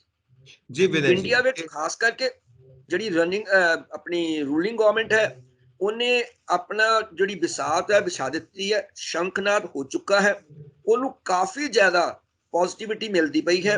ਪਬਲਿਕ ਓਪੀਨੀਅਨ ਇਸ ਵੇਲੇ ਜੋ ਪੋਲੀਟੀਕਲ ਪੰਡਿਤਸ ਨੇ ਉਹਨਾਂ ਦਾ ਇਹ ਕਹਿਣਾ ਹੈ ਕਿ it is a tilt towards the ruling governments. ਲੇਕਿਨ ਇੰਡੀਆ ਅਲਾਈਅੰਸ ਉਹਦੇ ਵਿੱਚ ਟੋਟਲ ਭਾਰਤ ਦਾ ਜਿਹੜੀ ਆਪੋਜੀਸ਼ਨ ਹੈ ਉਹ ਬੈਠੀ ਹੋਈ ਹੈ, ਔਰ ਉਹਨਾਂ ਦਾ ਦਾਅਵਾ ਇਹ ਹੈ ਕਿ ਅਸੀਂ ਇਸ ਨੂੰ BJP ਫ੍ਰੀ ਜਿਹੜਾ ਹੈ ਉਹ ਇੰਡੀਆ ਦੇਵਾਂਗੇ। ਹੁਣ ਦੋਵੇਂ ਪਹਿਲਵਾਨ ਦੰਗਲ ਵਿੱਚ ਆ ਚੁੱਕੇ ਨੇ, ਲੇਕਿਨ ਕੌਣ ਕਿੰਨੀ ਆਪਣੀ ਸਮਰੱਥਾ ਪੇਸ਼ ਕਰ ਪਾਉਂਦਾ ਹੈ ਔਰ ਕੌਣ ਕਿੰਨਾ ਵੋਟਰ ਨੂੰ ਵੂ ਕਰ ਪਾਉਂਦਾ ਹੈ ਇਹ ਆਉਣ ਵਾਲਾ ਸਮਾਂ ਦੱਸੇਗਾ। ਲੇਕਿਨ ਜੋ ਉਛਲ ਪੁਛਲ ਰਾਜਨੀਤਿਕ ਤੌਰ ਤੇ ਇੰਡੀਆ ਔਰ ਕੈਨੇਡਾ 'ਚ ਚੱਲਦੀ ਪਈ ਹੈ, ਜੇ ਆਪਾਂ ਉਹਨੂੰ ਦੇਖੀਏ ਤੇ ਇੰਡੀਆ ਕੋਈ ਉਹਨੂੰ ਵਧੀਆ ਟੇਸਟ ਵਿੱਚ ਨਹੀਂ ਲੈਂਦਾ, ਕਿਉਂਕਿ ਜਿਹੜੇ ਅੰਡਰ ਕਰੰਟਸ ਨੇ ਉਹ ਕੁਝ ਹੋਰ ਤਰ੍ਹਾਂ ਦੇ ਨੇ। ਜੀ ਲੇਕਿਨ ਵਿਨੇ ਮੁਲਕ ਦੀ ਜਿਹੜੀ ਟੋਟਲ ਇਕਨੋਮੀ ਹੈ ਉਹ ਸਾਡੇ ਸਟੂਡੈਂਟ ਐਕਸੋਡਸ ਤੇ ਹੀ ਨਿਰਭਰ ਕਰਦੀ ਹੈ, ਬਾਹਰਲੇ ਮੁਲਕਾਂ 'ਚ ਵੀ ਕਰਦੀ ਹੈ। ਜੀ it's a Vinay vast country, it needs to be develop, ਔਰ ਇਹ ਇੱਕ ਕੜੀ ਉੱਥੇ ਬਣ ਚੁੱਕੀ ਹੋਈ ਆ। ਮੈਨੂੰ ਨਹੀਂ ਲੱਗਦਾ ਕਿ ਕੈਨੇਡਾ ਇਹਨੂੰ ਨਾਰਾਜ਼ ਕਰਕੇ ਕਿਸੇ ਵੀ ਤਰ੍ਹਾਂ ਦਾ ਕੋਈ ਇਸ ਤਰ੍ਹਾਂ ਦਾ ਸਟਾਂਸ ਲਏਗੀ ਜਿੱਥੇ ਉਹ ਆਪਣੀ ਗਰੋਥ ਨੂੰ ਪਿੱਛੇ ਪਾ ਕੇ ਔਰ ਹੋਰ ਤਰ੍ਹਾਂ ਦੇ ਕੁਝ ਡਿਪਲੋਮੈਟਿਕ ਜਾਂ ਪੋਲੀਟੀਕਲ ਮੈਨੂਵਰ ਕਰੇ, ਜਿਹਦੇ ਨਾਲ ਉਹਦੀ ਅੰਤਰਰਾਸ਼ਟਰੀ ਛਵੀ ਜਿਹੜੀ ਹੈ ਉਹ ਖਰਾਬ ਹੋ ਸਕਦੀ ਹੈ। ਜੀ ਵਿਨੇ ਜੀ, ਇਹਦੇ ਵਿੱਚ ਇੱਕ ਚੀਜ਼ ਬਿਲਕੁਲ ਕਲੀਅਰ ਹੋ ਗਈ ਹੈ ਕਿ ਇੰਟਰਨੈਸ਼ਨਲ ਰਿਲੇਸ਼ਨਸ ਦੀ ਜੇ ਗੱਲ ਕਰੀਏ ਤੇ ਅਮਰੀਕਾ ਔਰ ਇੰਡੀਆ ਦੇ, ਕੈਨੇਡਾ ਔਰ ਇੰਡੀਆ ਦੇ ਰਿਲੇਸ਼ਨਸ ਸੁਖਾਵੇਂ ਬਣਾਉਣ ਦੇ ਵਾਸਤੇ ਦੋਵੇਂ ਧਿਰਾਂ ਦੀਆਂ ਗਵਰਨਮੈਂਟਸ ਆਪਸ ਦੇ ਵਿੱਚ ਕੋਸ਼ਿਸ਼ ਕਰਦੀਆਂ ਪਈਆਂ ਨੇ, ਔਰ ਤਿੰਨੇ ਥਾਂ ਦੇ ਉੱਤੇ ਡੈਮੋਕ੍ਰੈਟਿਕ ਕੰਟਰੀਜ਼ ਨੇ, ਤਿੰਨੋਂ ਥਾਂ ਦੇ ਉੱਤੇ ਆਪਾਂ ਦੇਖਦੇ ਹਾਂ ਕਿ ਇਲੈਕਸ਼ਨਸ ਪੈਂਡਿੰਗ ਨੇ। ਸੋ ਇੰਡੀਆ ਦੀ ਗੱਲ ਕਰੀਏ, ਇੰਡੀਆ ਦੇ ਵਿੱਚ ਇੱਕ ਕੈਂਪੇਨ ਸ਼ੁਰੂ ਕੀਤੀ ਹੈ ਸੁਪਰੀਮ ਕੋਰਟ ਦੇ ਵਕੀਲ ਸਾਹਿਬਾਨ ਨੇ, ਲਾਇਰਸ ਨੇ, EVM ਮਸ਼ੀਨ ਦੇ ਖਿਲਾਫ। ਔਰ ਉਹ ਇਹ ਕਹਿ ਰਹੇ ਨੇ ਕਿ 2024 ਦੀਆਂ ਜਿਹੜੀਆਂ ਲੋਕ ਸਭਾ ਇਲੈਕਸ਼ਨਸ ਹੋਣੀਆਂ ਨੇ, ਅਸੀਂ EVM ਦੇ ਨਾਲ ਨਹੀਂ ਹੋਣ ਦੇਵਾਂਗੇ, ਬੈਲਟ ਪੇਪਰ ਦੇ ਨਾਲ ਹੋਣਗੀਆਂ, ਕਿਉਂਕਿ ਵੱਡੇ ਵੱਡੇ ਜਿਹੜੇ ਵਿਕਸਿਤ ਦੇਸ਼ ਨੇ ਜਿਵੇਂ ਕੈਨੇਡਾ ਹੈ, ਅਮਰੀਕਾ ਹੈ, ਹੋਰ ਯੂਰਪ ਦੇ ਦੇਸ਼ ਨੇ, ਉੱਥੇ ਬੈਲਟ ਪੇਪਰ ਦੇ ਨਾਲ ਹੀ ਇਲੈਕਸ਼ਨਸ ਹੁੰਦੀਆਂ ਨੇ। ਤਾਂ ਫਿਰ ਇੰਡੀਆ ਦੇ ਵਿੱਚ EVM ਮਸ਼ੀਨ ਨਾਲ ਕਿਉਂ ਕੀਤੀਆਂ ਜਾਣ? ਕਿਉਂਕਿ ਇਹ ਸ਼ੱਕ ਦੇ ਦਾਇਰੇ 'ਚ ਆਉਂਦੀਆਂ ਨੇ ਮਸ਼ੀਨਾਂ। ਸੋ ਤੁਹਾਨੂੰ ਕੀ ਲੱਗਦਾ ਹੈ ਕਿ ਇਲੈਕਸ਼ਨ ਕਮਿਸ਼ਨ ਔਰ ਸੁਪਰੀਮ ਕੋਰਟ ਕਿੱਥੋਂ ਤੱਕ ਇਹਨਾਂ ਵਕੀਲ ਸਾਹਿਬਾਨ ਦਾ ਸਾਥ ਦੇਗਾ ਔਰ 2024 ਦੀਆਂ ਇਲੈਕਸ਼ਨਸ EVM ਦੀ ਬਜਾਏ ਬੈਲਟ ਪੇਪਰ ਨਾਲ ਹੋਣਗੀਆਂ? ਵਿਨੇ ਜੀ। ਸਰ, ਮੈਂ ਜਿੱਥੋਂ ਤੱਕ ਬਤੌਰ ਭਾਰਤ ਦਾ ਨਾਗਰਿਕ ਮੈਂ ਆਪਣਾ ਫਰੈਂਚਾਈਜ਼ ਜਿਹੜਾ ਹੈ ਉਹ ਪਿਛਲੇ ਕਾਫੀ ਸਾਲਾਂ ਤੋਂ ਇਸ ਨੂੰ ਐਕਸਰਸਾਈਜ਼ ਕਰ ਰਿਹਾ ਹਾਂ। ਮੈਂ ਉਦੋਂ ਇਸ ਜਗ੍ਹਾ ਤੇ ਆ ਗਿਆ ਸੀ, ਇਸ ਮਤਲਬ ਦੰਗਲ 'ਚ ਆ ਗਿਆ ਸੀ ਜਦੋਂ ਮੈਂ 21 ਸਾਲ ਦਾ ਸੀਗਾ, ਔਰ ਪਿਛਲੇ ਕੁਝ ਅਰਸੇ ਤੋਂ ਮੈਂ 12 ਸਾਲ ਆਲਮੋਸਟ ਡੇਢ ਡੈਕੇਡ ਜਿਹੜਾ ਹੈ ਮੈਂ ਡਾਇਰੈਕਟਲੀ ਇਨਵੋਲਵਡ ਰਿਹਾ ਹਾਂ ਐਜ਼ ਅ ਮਾਸਟਰ ਟ੍ਰੇਨਰ। ਔਰ ਜਿਹੜੀ EVM ਹੈ ਉਹਨੂੰ ਮੈਂ ਬਹੁਤ ਕੋਲੋਂ ਆਬਜ਼ਰਵ ਕੀਤਾ ਹੈ, ਔਰ ਮੈਨੂੰ ਲੱਗਦਾ ਹੈ ਕਿ ਬਹੁਤ ਸਾਰੇ ਸਾਡੇ ਮੁਲਕ ਨੇ ਜਿਸ 'ਚ ਸਵਿਟਜ਼ਰਲੈਂਡ ਵੀ ਸ਼ਾਮਲ ਹੈ, ਔਰ ਇਹ ਭਾਰਤ ਹੈਵੀ ਇਲੈਕਟ੍ਰੀਕਲਸ ਦੁਆਰਾ ਬਣਾਈ ਗਈ ਮਸ਼ੀਨ ਹੈ। ਔਰ ਬਹੁਤ ਸਾਰੇ ਮੁਲਕਾਂ ਨੇ ਇਹ 2024 ਦੇ ਇਲੈਕਸ਼ਨ ਤੋਂ ਪਹਿਲਾਂ 19 ਦੇ ਵਿੱਚ ਸਰਟੀਫਾਈ ਕੀਤਾ ਸੀ ਕਿ machines being used by Indian democracy ਵਿਚ is the world's largest democracy and this is the best machine available. ਹੁਣ ਜੇਕਰ ਕੋਈ ਹੋਰ ਹਥਿਆਰ ਜਿਹੜੀਆਂ ਆਪੋਜੀਸ਼ਨ ਪਾਰਟੀਆਂ ਨੇ ਉਹਨਾਂ ਨੂੰ ਨਹੀਂ ਮਿਲਿਆ, ਮੈਂ ਦੋ ਚੀਜ਼ਾਂ ਕਲੀਅਰ ਕਰਨਾ ਚਾਹੁੰਦਾ ਹਾਂ ਕਿ ਐਪੈਕਸ ਕੋਰਟ ਇਨ ਇੰਡੀਆ ਇਹਦੇ ਤੋਂ ਉੱਪਰ ਕੋਈ ਨਹੀਂ ਹੈ। ਜਸਟਿਸ ਹਿਊਜਿਸ ਨੇ ਕਿਹਾ ਸੀ ਕਿ ਵਟ ਇਜ਼ ਕਨਸਟੀਟਿਊਸ਼ਨ, ਜਵਾਬ ਆਇਆ ਸੀ ਵਟ ਦ ਜਜਿਸ ਸੇ ਇਟ ਇਜ਼। ਠੀਕ ਹੈ, ਅਸੀਂ ਕਦੀ ਜੁਡੀਸ਼ਰੀ ਜਿਹੜੀ ਹੈ ਉਹਨੂੰ ਆਪਣੀ ਜੋ ਸਾਡੀ ਪੋਲੀਟੀਕਲ ਰੂਪਰੇਖਾ ਹੈ ਉਸ ਦੇ ਅਧੀਨ ਨਹੀਂ ਹੋਣ ਦਿੱਤਾ। ਸੁਪਰੀਮ ਕੋਰਟ ਹਮੇਸ਼ਾ ਸੁਪਰੀਮ ਰਿਹਾ ਹੈ ਔਰ ਉਹਦੀ ਗੱਲ ਮੰਨੀ ਗਈ ਹੈ, ਕਿਉਂਕਿ ਜਦੋਂ ਰਿਟਨ ਕਨਸਟੀਟਿਊਸ਼ਨ ਕਿਸੇ ਕੰਟਰੀ ਵਿੱਚ ਹੁੰਦਾ ਹੈ ਤੇ ਉਹਦੀ ਹਿਫਾਜ਼ਤ ਜਿਹੜੀ ਹੈ ਉਹ ਸੁਪਰੀਮ ਕੋਰਟ ਕਰਦਾ ਹੈ। ਸੁਪਰੀਮ ਕੋਰਟ ਦੇ ਜਿਹੜੇ ਕਾਨੂੰਨ ਨੇ ਉਹਨਾਂ ਨੂੰ ਐਜ਼ ਇਟ ਇਜ਼ ਲਾਗੂ ਕੀਤਾ ਜਾਂਦਾ ਹੈ, ਇਹ 'ਚ ਕੋਈ ਸ਼ੱਕ ਨਹੀਂ ਹੈ। ਮਸ਼ੀਨ ਵਿੱਚ ਐਜ਼ ਇਟ ਇਜ਼ ਜੇਕਰ ਕੋਈ ਖਰਾਬੀ ਹੁੰਦੀ ਤਾਂ ਅਸੀਂ ਬਹੁਤ ਸਾਰੇ ਇਲੈਕਸ਼ਨ ਕਰਾ ਚੁੱਕੇ ਹਾਂ, ਬਹੁਤ ਸਾਰੀਆਂ ਨੈਸ਼ਨਲ ਗਵਰਨਮੈਂਟਸ ਬਣ ਚੁੱਕੀਆਂ ਨੇ। ਬਜਾਏ ਇਸ ਦੇ ਕਿ ਮਸ਼ੀਨ ਤੋਂ ਆਪਾਂ ਬੈਲਟ ਪੇਪਰ ਤੇ ਆਈਏ, ਸਰ ਦੁਨੀਆ ਕੰਟਰੀ ਜਿਹੜੀ ਉਹ ਤਰੱਕੀ ਵੱਲ ਵੱਧਦੀ ਹੈ। ਐਡਾ ਵੱਡਾ ਮੁਲਕ ਹੈ, 140 ਕਰੋੜ ਦੀ ਇਹਦੀ ਆਬਾਦੀ ਹੈ। ਡੂ ਯੂ ਥਿੰਕ ਕਿ ਫਿਰ ਆਪਾਂ ਵੀ are going to the traditional background, ਅਸੀਂ ਬੈਲਟ ਪੇਪਰ ਔਰ ਬੈਲਟ ਪੇਪਰ ਦਾ ਸੀਨ, ਜੇ ਤੁਹਾਨੂੰ ਯਾਦ ਹੋਏ ਮੈਂ ਅੱਗੇ ਵੀ ਗੱਲ ਕਰ ਚੁੱਕਾ ਹਾਂ ਕਿ ਸਾਡੇ ਇੱਕ ਪੋਲੀਟੀਕਲ ਐਨਾਲਿਸਟ ਸੀਗੇ ਮਿਸਟਰ ਮਧੋਕ, ਉਹਨਾਂ ਨੇ ਇੱਕ ਬੁੱਕ ਜਾਰੀ ਕੀਤੀ ਸੀ ਮਰਡਰ ਆਫ ਇੰਡੀਅਨ ਡੈਮੋਕ੍ਰੇਸੀ, ਔਰ ਉਹ 'ਚ ਕਿਹਾ ਗਿਆ ਸੀ ਕਿ ਉਸ ਰੂਲਿੰਗ ਪਾਰਟੀ ਜਿਹੜੀ ਉਦੋਂ ਰਾਜ ਕਰਦੀ ਸੀ ਬੈਲਟ ਪੇਪਰ ਤੇ ਜਦੋਂ ਵੋਟਰ ਆਪਣੀ ਸਟੈਂਪ ਲਗਾ ਕੇ ਜਾਂਦਾ ਸੀ ਤਾਂ ਬਾਕੀ ਜਿਹੜੀਆਂ ਪਾਰਟੀਆਂ ਦੇ ਨਿਸ਼ਾਨ ਜਿਹੜੇ ਸੀ ਉਹ ਉੱਡ ਜਾਂਦੇ ਸੀ, ਇੱਕ ਹੀ ਰੂਲਿੰਗ ਪਾਰਟੀ ਦਾ ਨਿਸ਼ਾਨ ਜਿਹੜਾ ਸੀ ਉਹ ਰਹਿ ਜਾਂਦਾ ਸੀਗਾ। ਔਰ ਇਹਦੇ ਵਿਰੁੱਧ ਕਾਫੀ ਜ਼ਿਆਦਾ ਹੰਗਾਮਾ and there was a great chaos rather mess in Indian polity, ਔਰ ਉਹਦਾ ਨਤੀਜਾ ਉਹ ਹੋਇਆ ਸੀ ਕਿ ਕਾਂਗਰਸ ਜਿਹੜੀ ਸੀ ਉਹ 77 ਇਲੈਕਸ਼ਨ ਹਾਰ ਗਈ ਸੀ ਕਿਉਂਕਿ ਪਬਲਿਕ ਓਪੀਨੀਅਨ ਜਿਹੜੀ ਸੀ ਉਹ ਖਿਲਾਫ ਚਲੇ ਗਈ ਸੀ। ਬਟ ਆਫਟਰ 28 ਮੰਥਸ ਜਿਹੜੀ ਜਨਤਾ ਪਾਰਟੀ ਸੱਤਾ ਵਿੱਚ ਆਈ ਜਿਹਦੇ ਪ੍ਰਧਾਨ ਮੰਤਰੀ ਮੁਰਾਰਜੀ ਦੇਸਾਈ ਬਣੇ, that was a change mood off Indian polity और इंडियन वोटर्स। लेकिन फिर जो दोबारा वो अपनी कामयाबी प्रूव ना कर सके, ਉਹ ਕੇਂਦਰ ਨੂੰ ਸੱਤਾ ਵਿੱਚ ਆਪਣੀ ਪਾਰਟੀ ਨੂੰ ਕੇਂਦਰ ਦੀ ਸੱਤਾ ਵਿੱਚ ਲਿਆ ਕੇ ਦੇ ਕੁਡਨਟ ਡਿਲੀਵਰ ਦਾ ਗੁੱਡਸ ਪ੍ਰੋਪਰਲੀ, ਔਰ ਫਿਰ ਰੂਲਿੰਗ ਪਾਰਟੀ ਜਿਹੜੀ ਸੀ ਉਸ ਤੋਂ ਪਹਿਲਾਂ ਦੀ ਕਾਂਗਰਸ, ਉਹ ਵਾਪਸ ਬੜੀ ਵੱਡੀ ਥੰਪਿੰਗ ਮੈਜੋਰਟੀ ਨਾਲ ਵਾਪਸ ਆਈ ਸੀ, ਔਰ 84 ਚ ਤੇ ਬਿਲਕੁਲ ਕਲੀਨ ਸਵੀਪ ਹੀ ਦਿੱਤਾ ਸੀ ਉਹਨਾਂ ਨੇ। ਲੇਕਿਨ ਆਪਾਂ ਜੇ ਬੈਲਟ ਪੇਪਰ ਵੱਲ ਜਾਂਦੇ ਆ ਤੇ ਸਰ ਬੈਲਟ ਪੇਪਰ ਮੇਰੇ ਖਿਆਲ ਹੈ ਕਿ ਉਹ ਫੂਲ ਪ੍ਰੂਫ ਅਰੇਂਜਮੈਂਟ ਇੰਡੀਅਨ ਡੈਮੋਕ੍ਰੇਸੀ ਨੂੰ ਪ੍ਰੈਜ਼ੈਂਟ ਸੰਦਰਭ ਵਿੱਚ ਨਹੀਂ ਹੈ। ਅਸੀਂ ਕੁਝ ਇੱਕ ਇਲੈਕਸ਼ਨਸ ਇੰਡੀਆ ਵਿੱਚ ਜਿਹੜੀਆਂ ਸਾਡੀਆਂ ਪੰਚਾਇਤ ਇਲੈਕਸ਼ਨਸ ਹੁੰਦੀਆਂ ਨੇ ਉਹ ਅਸੀਂ ਬੈਲਟ ਪੇਪਰ ਨਾਲ ਹੀ ਕਰਦੇ ਹਾਂ, ਔਰ ਉੱਥੇ ਹਮੇਸ਼ਾ ਐਲੀਗੇਸ਼ਨ ਕਾਊਂਟਰ ਐਲੀਗੇਸ਼ਨ ਲੱਗਦੇ ਰਹਿੰਦੇ ਨੇ। ਲੇਕਿਨ ਜਿੰਨੀ ਦੇਰ ਤੱਕ ਸਟ੍ਰੈਟੇਜਿਕ ਚੀਜ਼ ਬਣ ਕੇ ਸੁਪਰੀਮ ਕੋਰਟ ਵੱਲੋਂ ਸਾਡੇ ਸਾਹਮਣੇ ਨਹੀਂ ਆਏਗੀ, ਔਰ ਪਬਲਿਕ ਓਪੀਨੀਅਨ ਜਿਹੜੀ ਹੈ ਉਹ ਕਿਸੇ ਮੁਲਕ ਵਿੱਚ ਖਾਸ ਕਰਕੇ ਡੈਮੋਕ੍ਰੇਸੀ ਵਿੱਚ ਉਹ ਜੁਡੀਸ਼ਰੀ ਤੋਂ ਵੀ ਉੱਪਰ ਹੁੰਦੀ ਹੈ। ਅਸੀਂ ਕਹਿ ਦਿੰਦੇ ਹਾਂ ਕਿ ਪਬਲਿਕ ਓਪੀਨੀਅਨ ਕੀ ਹੈ, ਕੋਈ ਵੀ ਡੈਮੋਕ੍ਰੇਸੀ ਜਿਹੜੀ ਹੈ ਉਹ ਪਬਲਿਕ ਓਪੀਨੀਅਨ ਬਗੈਰ ਨਹੀਂ ਚੱਲ ਸਕਦੀ। ਔਰ ਜੇ if you deny public opinion and you want to implement your role, ਉਹ ਵੀ ਬਹੁਤੀ ਦੇਰ ਨਹੀਂ ਚੱਲਣਗੇ। ਸੋ ਇਹ ਝਗੜਾ ਅਜੇ ਸ਼ੁਰੂ ਹੋਇਆ ਹੈ, ਇਹ ਕਿੱਥੇ ਪਹੁੰਚਦਾ ਹੈ, ਇਹਨੂੰ ਇੰਡੀਅਨ ਇਲੈਕਟੋਰੇਟ ਕਿਵੇਂ ਸਵੀਕਾਰ ਕਰਦਾ ਹੈ, ਪੋਲੀਟੀਕਲ ਪਾਰਟਿਸਿਪੇਸ਼ਨ ਜਿਹੜੀ ਹੈ ਉਹ ਕਿਸ ਲੈਵਲ ਤੇ ਥੱਲੇ ਜਾਂਦੀ ਹੈ, ਇਹ ਸਾਰੀਆਂ ਗੱਲਾਂ ਅਜੇ ਬਹੁਤ ਸਰਗਰਮ ਨੇ। ਲੇਕਿਨ ਇਹਨੂੰ ਕੋਈ ਆਖਰੀ ਜਾਮਾ ਜਿਹੜਾ ਪਹਿਨਾਣਾ ਜਿਹੜਾ ਹੈ ਉਹ ਇਹਨੂੰ ਅਜੇ ਆਪਾਂ ਇਹ ਮੌਕਾ ਐਪਰੋਪ੍ਰੀਏਟ ਨਹੀਂ ਹੈ। Let this heat make a flame. ਅਜੇ ਨੇ ਫਲੇਮ ਨਹੀਂ ਬਣਾਈ, ਇਹ ਅਜੇ ਹੀਟ ਹੈ। It is not being discussed in that way. ਇਸ ਵੇਲੇ ਜੋ ਸਾਡੇ ਕੋਲ ਸਾਹਮਣੇ ਮੁੱਦਾ ਹੈ, ਇਟ ਇਜ਼ ਪ੍ਰਾਣ ਪ੍ਰਤਿਸ਼ਠਾਨ ਇਨ ਅਯੋਧਿਆ। ਉਹਦੇ ਪ੍ਰਤੀ ਜਿਹੜੀਆਂ ਸਾਡੀਆਂ ਆਪੋਜੀਸ਼ਨ ਪਾਰਟੀਆਂ ਨੇ ਜਾਂ ਕੁਝ ਹੋਰ ਪਾਰਟੀਆਂ ਨੇ ਉਹਨਾਂ ਦਾ ਕੀ ਮੁੱਦਾ ਹੈ, ਕਿਉਂਕਿ ਭਾਰਤ ਬੇਸਿਕਲੀ ਇੱਕ ਐਸਾ ਮੁਲਕ ਹੈ ਕਿ ਜਿੱਥੇ ਧਰਮ ਜਿਹੜਾ ਹੈ ਔਰ ਜਿਹੜੀ ਕਾਸਟ ਰਾਜਨੀਤੀ ਹੈ ਉਹ ਬਹੁਤ ਇੰਪੋਰਟੈਂਟ ਹੈ। ਜੀ ਵਿਨੇ ਜੀ, ਇਹਦੇ ਉੱਤੇ ਮੈਂ ਆਵਾਂਗਾ। ਇੱਕ ਹੋਰ ਅੰਕੜੇ ਆ ਰਹੇ ਨੇ ਕਿ ਜਿਹੜੀਆਂ EVM ਮਸ਼ੀਨਸ ਨੇ ਉਹਦੇ ਬਾਰੇ ਹੀ ਜਿਹੜੇ ਸੁਪਰੀਮ ਕੋਰਟ ਦੇ ਐਡਵੋਕੇਟਸ ਨੇ ਇੱਕ ਪ੍ਰੈਸ ਕਾਨਫਰੰਸ ਦੇ ਵਿੱਚ ਉਹਨਾਂ ਨੇ ਕਿਹਾ ਹੈ ਕਿ ਲੱਖਾਂ ਦੇ ਕਰੀਬ 19 ਲੱਖ ਦੇ ਕਰੀਬ ਸ਼ਾਇਦ ਕਹਿ ਰਹੇ ਨੇ ਕਿ EVM ਮਸ਼ੀਨਸ ਦਾ ਪਤਾ ਨਹੀਂ ਲੱਗ ਰਿਹਾ, ਔਰ ਜਦੋਂ ਸਵਾਲ ਪੁੱਛਿਆ ਜਾਂਦਾ ਤਾਂ ਇਲੈਕਸ਼ਨ ਕਮਿਸ਼ਨ ਵੱਲੋਂ ਕੋਈ ਐਪਰੋਪ੍ਰੀਏਟ ਆਨਸਰ ਨਹੀਂ ਮਿਲਦਾ। ਇਹ तमाम ਗੱਲਾਂ ਹੋ ਰਹੀਆਂ ਨੇ, ਔਰ ਉਹਨਾਂ ਨੇ ਕਾਰਵਾਈ ਕਰਨ ਵਾਸਤੇ ਇੱਕ ਜੰਤਰ ਮੰਤਰ ਦੇ ਉੱਤੇ ਔਰ ਥਾਂ ਦੇ ਉੱਤੇ ਧਰਨੇ ਪ੍ਰਦਰਸ਼ਨ ਵੀ ਕੀਤੇ ਨੇ, ਔਰ ਪਬਲਿਕ ਨੂੰ ਕਿਹਾ ਕਿ ਸਾਡੇ ਨਾਲ ਜੁੜੋ ਔਰ ਇਸ ਨੂੰ ਇੱਕ ਲੋਕ ਲਹਿਰ ਮਨਾਓ, ਔਰ ਇਲੈਕਸ਼ਨ ਕਮਿਸ਼ਨ ਵੱਲ ਵੀ ਜਾਣ ਦੀ ਕੋਸ਼ਿਸ਼ ਕੀਤੀ ਗਈ। ਪੁਲਿਸ ਦੀ ਐਕਟੀਵਿਟੀ ਵੀ ਉੱਥੇ ਦਰਜ ਹੋਈ ਹੈ। ਇਹ ਸਾਰੀਆਂ तमाम ਗੱਲਾਂ ਆ ਰਹੀਆਂ ਨੇ। ਹੁਣ ਤੁਸੀਂ ਗੱਲ ਛੇੜੀ ਹੈ ਅਯੋਧਿਆ ਦੀ, ਕਿਉਂਕਿ ਹਰ ਪਾਸੇ ਇਹੀ ਮਾਹੌਲ ਬਣਿਆ ਹੋਇਆ ਹੈ ਪ੍ਰਾਣ ਪ੍ਰਤਿਸ਼ਠਾ ਰਾਮ ਜਨਮ ਭੂਮੀ ਦਾ, ਔਰ 22 ਜਨਵਰੀ ਨੂੰ ਉੱਥੇ ਦਿਨ ਰੱਖਿਆ ਗਿਆ ਹੈ ਪ੍ਰਾਣ ਪ੍ਰਤਿਸ਼ਠਾ ਦਾ। ਉਹਦੇ ਵਿੱਚ ਜੋ ਧਾਰਮਿਕ ਗੁਰੂ ਨੇ ਉਹਨਾਂ ਵੱਲੋਂ ਕੁਝ ਇੱਕ ਆਬਜੈਕਸ਼ਨਸ ਨੇ। ਇੱਕ ਤਾਂ ਇਹ ਹੈ ਕਿ 17 ਅਪ੍ਰੈਲ ਨੂੰ ਰਾਮ ਨੌਮੀ ਹੈ, ਜਿਸ ਦਿਨ ਅਸੀਂ ਰਾਮ ਜੀ ਦਾ ਜਨਮ ਦਿਨ ਮਨਾਉਂਦੇ ਹਾਂ, ਤਾਂ ਉਸ ਦਿਨ ਕਿਉਂ ਨਹੀਂ ਪ੍ਰਾਣ ਪ੍ਰਤਿਸ਼ਠਾ ਕਰਦੇ ਪਏ? ਤੁਸੀਂ 22 ਜਨਵਰੀ ਨੂੰ ਕਿਉਂ ਕਰਦੇ ਪਏ ਹੋ, ਰਾਮ ਨੌਮੀ ਵਾਲੇ ਦਿਨ ਕਿਉਂ ਨਹੀਂ ਕਰਦੇ ਪਏ? ਉਹਦਾ ਕਾਰਨ ਇਹ ਦੱਸਦੇ ਨੇ ਕਿ ਜੋ ਰੂਲਿੰਗ ਪਾਰਟੀ ਹੈ ਇਸ ਵਕਤ ਉਹ ਇਲੈਕਸ਼ਨਸ ਦੇ ਵਾਸਤੇ ਇਸ ਮੁੱਦੇ ਨੂੰ ਇਸਤੇਮਾਲ ਕਰਕੇ ਆਪਣਾ ਵੋਟ ਬੈਂਕ ਖੜਾ ਕਰਨਾ ਚਾਹੁੰਦੀ ਹੈ, ਵੋਟਾਂ ਹਾਸਿਲ ਕਰਨਾ ਚਾਹੁੰਦੀ ਹੈ। ਇਸ ਕਰਕੇ ਰਾਮ ਨੌਮੀ ਦੀ ਬਜਾਏ 22 ਜਨਵਰੀ ਨੂੰ ਇਹ ਕਰਨ ਜਾ ਰਹੀ ਹੈ ਉਦਘਾਟਨ, ਕਿਉਂਕਿ ਜੇ ਆਪਾਂ 17 ਅਪ੍ਰੈਲ ਤੱਕ ਰੁਕਾਂਗੇ, 17 ਅਪ੍ਰੈਲ ਨੂੰ ਰਾਮ ਨੌਮੀ ਤੱਕ ਰੁਕਾਂਗੇ, ਉਦੋਂ ਤੱਕ ਕੰਡਕਟ ਲੱਗ ਜਾਣਾ ਹੈ ਇਲੈਕਸ਼ਨਸ ਦਾ, ਔਰ ਉਸ ਤੋਂ ਬਾਅਦ ਇਹ ਕੋਈ ਪੋਲੀਟੀਕਲ ਐਕਟੀਵਿਟੀ ਨਹੀਂ ਕਰ ਸਕਣਗੇ। ਇਸ ਕਰਕੇ ਉਸ ਤੋਂ ਪਹਿਲਾਂ ਹੀ ਕਰ ਦੇਣਾ ਚਾਹੁੰਦੇ ਨੇ ਤਾਂ ਕਿ ਇਸ ਦਾ ਫਾਇਦਾ ਲੈ ਸਕਣ ਇਲੈਕਸ਼ਨਸ ਦੇ ਵਿੱਚ। ਇਹ ਕਹਿ ਰਹੇ ਨੇ ਧਰਮ ਗੁਰੂ।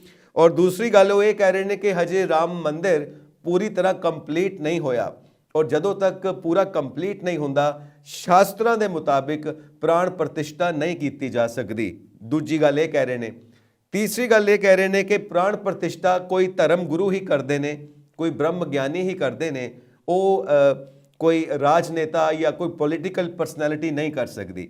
ਸੋ ਇਹ 3 ਤਰ੍ਹਾਂ ਦੀ ਆਬਜੈਕਸ਼ਨਸ ਆ ਰਹੀਆਂ ਨੇ ਔਰ ਕਾਫੀ ਚਰਚਾ ਗਰਮਾਈ ਹੋਈ ਹੈ। ਤੁਹਾਡਾ ਐਨਾਲਿਸਿਸ ਕੀ ਕਹਿੰਦਾ ਵਿਨੇ ਜੀ? ਸਰ ਇਹ ਗੱਲ ਇੱਥੋਂ ਸ਼ੁਰੂ ਕਰਾਂਗਾ ਕਿ India being a diverse country, ਚਾਹੇ ਉਹ ਰਿਲੀਜਨ ਦੀ ਹੈ, ਚਾਹੇ ਉਹ ਲੈਂਗੁਏਜ ਦੀ ਹੈ, ਚਾਹੇ ਉਹ ਕਾਸਟ ਦੀ ਹੈ, ਇਹ ਜਿਹੜੀ ਸਾਡੀ ਮਲਟੀ ਡਾਈਵਰਸਿਟੀ ਕੰਟਰੀ ਪਾਈ ਜਾਂਦੀ ਹੈ ਸਰ, ਇਹਦੇ ਵਿੱਚ ਹਰ ਵਿਅਕਤੀ ਨੂੰ ਆਪਣੀ ਭਾਵਨਾ ਵਿਅਕਤ ਕਰਨ ਦਾ ਕਨਸਟੀਟਿਊਸ਼ਨ ਵੱਲੋਂ ਰਾਈਟ ਹੈ ਪੂਰਾ। ਕੋਈ ਵੀ ਵਿਅਕਤੀ ਸਾਡੇ ਸੰਵਿਧਾਨ ਦੇ ਵਿੱਚ ਜਿਹੜੇ ਫੰਡਾਮੈਂਟਲ ਰਾਈਟਸ ਨੇ ਉਹਦੇ ਵਿੱਚ 25 ਤੋਂ ਜਿਹੜਾ 29 ਰਾਈਟਸ ਨੇ ਉਹ ਧਾਰਮਿਕ ਸੁਤੰਤਰਤਾ ਸੰਬੰਧੀ ਹਨ ਕਿ ਕਿਸੇ ਵੀ ਸਰਕਾਰੀ ਅਦਾਰੇ ਵਿੱਚ ਜਿਹੜੀ ਧਰਮ ਹੈ ਉਹ ਵਿਦਿਆਰਥੀਆਂ ਦੀ ਮਰਜ਼ੀ ਦੇ ਵਿਰੁੱਧ ਤੁਸੀਂ ਉਸ ਨੂੰ ਨਹੀਂ ਦੇ ਸਕਦੇ।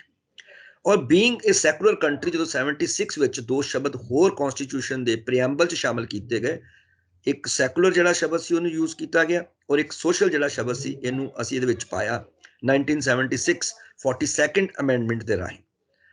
ਅਸਲ ਵਿੱਚ ਜਿਹੜੀ ਮੇਨ ਗੱਲ ਹੈ ਜੋ ਮੈਂ ਬਤੌਰ ਇੱਕ ਰਾਜਨੀਤਿਕ ਵਿਦਿਆਰਥੀ ਸਮਝਦਾ ਹਾਂ ਕਿ ਇਹ ਹਮੇਸ਼ਾ ਜਿਹੜਾ ਧਰਮ ਦਾ ਮੁੱਦਾ ਹੁੰਦਾ ਹੈ, it is always ruling party versus rest of the country.